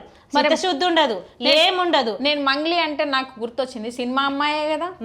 మరి మంగ్లీ 200 కోట్ల స్కామ్, 250 కోట్ల స్కామ్ చేస్తే నువ్వు ఎందుకు మాట్లాడలే? ఆమె మీ ఏరియా కదా, అదే చెప్తున్నా, ఆంధ్రానే కదా. ఎందుకు మీ పార్టీ నుంచి ఏమన్నా మాట్లాడిరా? మీరేమన్నా చేసిరా? నేనేమంటున్నా కూడా, నేను మంగ్లీ గురించి నేను మాట్లాడినా లేదా అని చెప్పేసి నేను అడగట్లేదు. నేను సినిమా ఇండస్ట్రీ నుంచి ఉన్నాను, నేను పోరాడతా ఖచ్చితంగా. నా పార్టీ కూడా నువ్వు మాట్లాడి నాకు ఆ రోజున వచ్చేసి మాట్లాడడానికి ఎవరు డిబేట్స్ తీసుకోవడానికి రాలేదు కాబట్టి నేను మాట్లాడలేదు. మంగ్లీ చేసింది కరెక్ట్, 100% తప్పే. అది చేయాల్సిన బాధ్యత ఎవరికి ఉంది? ప్రభుత్వాలు మీరే కాపాడుతున్నారు. ఇప్పుడు కాపాడేది మీరే కదా. నేనేమంటున్నా అంటే సినిమా అమ్మాయి సినిమా వాళ్ళని మోసం చేసింది, జనాలను ఇంతమంది మోసం చేసింది, ఎందుకు అడగలే? పవన్ కళ్యాణ్ వచ్చి మాట్లాడిండా? మరి తెలంగాణలో ఇంత దారుణం జరుగుతుంది, అంతమంది చచ్చిపోయారు, అంతమంది మోసానికి గురయ్యారు, కానీ పార్టీ పెట్టనీకైతే కోట్లు డబ్బులు కూడా కట్టుకుంటారు. మరి ఎక్కడి నుంచి వస్తాయో ఏం కథనో జనాలు జర ఆలోచించాలి. అస్సలు ఏ పార్టీ నాయకులను నమ్మొద్దు. మీ ఓటు. ఇంకొకటి ఏంటంటే మనకేంటిది, మొన్న ఏమన్నా కొండగట్టుకు నేను పైసలు ఇచ్చినా అని చెప్పేసి అన్నావు. కొండగట్టుకు ఎక్కడి నుంచి ఇచ్చినావు? తిరుపతి ఉండిలో నుంచి ఇచ్చినావు. తిరుపతి ఓట్లే, మనం తెలంగాణ ప్రజలు ఓట్లే. అదైనా కూడా నీ సొంత డబ్బు అయినా ఇచ్చినావా? పార్టీ దాంట్లో నుంచి ఇచ్చినావు. పోనీ తెలంగాణలో నీకు ఆస్తులు లేవా? ఫ్లడ్ టైంలో పైసలు ఇచ్చినా అని చెప్పేసి అన్నావు. నువ్వు మొక్కుందేమో ఇచ్చినావు అని చెప్పేసి అనుకుంటాం మేము. అదే విధంగా ఫ్లడ్ టైంలో ఇచ్చినట్టు నీ తెలంగాణలో ఆస్తులు ఉన్నాయి, నీ ఇల్లు ఉన్నాయి, అన్నీ ఉన్నాయి. తెలంగాణ ప్రజలు ఆదరిస్తే నువ్వు హీరో అయినవు. తెలంగాణ ప్రజలు బతికిస్తే బతికినోడు. ఈరోజు తెలంగాణ ఫ్లడ్లో ఇస్తే ఏమున్నా దాన్ని చెప్పుకుంటున్నావు. సోను సూద్ వచ్చేసి దేశం మొత్తం చేసిండు 2020లో వచ్చేసి మొత్తం దేశం మొత్తం. ఆయన హీరోగా లేడు, విలన్గానే ఉన్నాడు. ఆయన కూడా హీరోయిజం చేసుకుంటూ చేసిండు, ఇలాగ చెప్పుకోలేదు. సన్నీ లియోన్ వచ్చేసి మస్తు దానాలు చేసింది, ఆమె చెప్పుకోలేదు. నీలాగా పోయి నేను అది చేసినా, నేను గద్దరికి ఇది ఇచ్చినా, ఇచ్చిందెంతో చచ్చిందెంతో మాకు తెలియదు. నువ్వు తెలంగాణ పైసలు తెలంగాణకి ఇచ్చినామని మేము అనుకుంటాం భయ్. దానికి నువ్వు వచ్చేసి నేను ఇచ్చినా నేను పీకినా అని చెప్పి నువ్వు మాట్లాడుకుంటున్నావు. నీ గాలి నువ్వే తీసుకుంటున్నావు. ఈ రోజున తెలంగాణ నీ అబ్బా జాగిరా అని చెప్పేసి నువ్వు అన్న తర్వాతనే ప్రతి ఒక్కరు నిన్ను ఏకిపారేస్తున్నా. అవును మా అబ్బా జాగిరా అని చెప్పేసి నీకు బుద్ధి ఉండాలా? నా పార్టీ ఆల్రెడీ అక్కడ ఉన్నది, నేను ఏం మాట్లాడుతున్నా అనేది నీకు ఉండాలి. కానీ నువ్వు అనవసరంగా చిచ్చులు పెట్టి రెచ్చగొట్టుకునేది నువ్వు, పిచ్చి పిచ్చి మాటలు మాట్లాడేది నువ్వు. నీ ఫ్యాన్స్ మాట్లాడుతున్నా దానికి ఎంకరేజ్ చేస్తున్నావు. ఈ రోజున ఆయన వచ్చి ఏం చేసి రేవంత్ రెడ్డి చంపేస్తా పొడి చేస్తా నీ ఆధారం నీ అండ చూసుకొని ఆడన్నాడు. ఏమైంది? లోపల పోయి కూర్చున్నాడు. ఏం చేస్తారు? ఇంత నోరు వేసుకొని మాట్లాడుతున్నా మీరు కూడా ఒకవేళ పదవి వస్తే మీరు కూడా ఏం చేయరు జనాలకి. ఎవరన్నారు? నేనేమంటున్నా, ఇప్పటిదాకా నేను ఒక ఆడదానిగానే ఉన్నాను. నేను ఒక అమ్మాయిగా పెళ్లి చేసుకొని హ్యాపీగా జాబ్ చేసుకోవచ్చు, నా బిజినెస్ చేసుకోవచ్చు, లేదంటే సినిమా ఇండస్ట్రీలో ఉండి నేను సంపాదించుకోవచ్చు. నేను ఎందుకు వచ్చేసి ఈ రోజున మా ప్రభుత్వం అంటే మా నాయకులంతా నేను ఒకటే చెప్తున్నా, ఆమ్ ఆద్మీ పార్టీలో ఫండ్ అనేది మాకు ఉండదు. మా పైసలు మేమే కాంట్రిబ్యూషన్ చేసుకొని ఈ రోజు జనాల కోసం ఎక్కడి నుంచి వస్తాయి? నేను మా పార్టీలో మేమే వేసుకుంటున్నాం అంటున్నా కదా, కాంట్రిబ్యూషన్ మేమే వేసుకొని ఈ రోజు ఇంత చేస్తున్నాం. మాకు ఏ పార్టీ ఫండ్ ఎవరు ఫండ్ ఇవ్వట్లేదు, మాకు ఎక్కడి నుంచి రావట్లేదు. మా పైసలు మేము వేసుకొని రోడ్ల మీదకి వచ్చి జనాల కోసం పోరాడుతున్నాం. ఈ రోజు పోరాడుతుంటే ఇన్ని రకాలుగా అమ్మ నా బూతులు తిడుతున్నారు వీళ్ళందరూ. దేనికోసం తిడుతుంటే మేము ఎందుకు పడాలా? దేనికోసం పడుతున్నాం? తెలంగాణలో వచ్చేసి హెల్త్ ఎడ్యుకేషన్ అనేది ఇంప్లిమెంటేషన్ చేసిన పార్టీ కాబట్టి ఈ పార్టీని పట్టుకొని ఉంటున్నాం. మాకు పైసలే కావాలంటే బిజినెస్లు చేసుకుంటాం, పెళ్లి చేసుకుని హ్యాపీగా ఇంట్లో కూర్చుంటాం. మేము ఎందుకు వచ్చేసి రోడ్ల మీద వచ్చేసి ఒక్కొక్కడు అంటే రోడ్ల మీదకి వస్తున్నారంటే అరే మీరు ఆడోళ్ళందరూ బయటకు వచ్చి కనీసం మాట్లాడుతున్నారు. మేము మొగోళ్ళలాగా చీరలు కట్టుకొని ఇంట్లో కూర్చున్నారు కాబట్టి ఈ రోజు ఆడోళ్ళు బయటకు వచ్చి మాట్లాడుతున్నారు. అన్యాయం జరుగుతుంది కాబట్టి దానికి కూడా ఇన్ని ట్రోల్స్ భరించుకుంటే మేము దేనికి చేస్తున్నాము? రేపు పొద్దున హెల్త్ ఎడ్యుకేషన్ అనేది ఇంప్లిమెంటేషన్ చేసిన పార్టీ కాబట్టి దాన్ని పట్టుకొని ఉంటున్నాం. లేకపోతే వేరే పార్టీలు ఆఫర్ చేస్తే పైసలు ఇస్తే పోవడానికి మేము పోవచ్చు కదా, అందరు పోతున్నారు కదా. ఆ పార్టీ ఈ పార్టీ అని మారట్లే కదా, మేము అదే పార్టీని పట్టుకొని ఉంటున్నాం. ఈ కష్టానికి ఫలితమా కవితమ్మ సీఎం అయితే చేసేస్తుందిలేండి.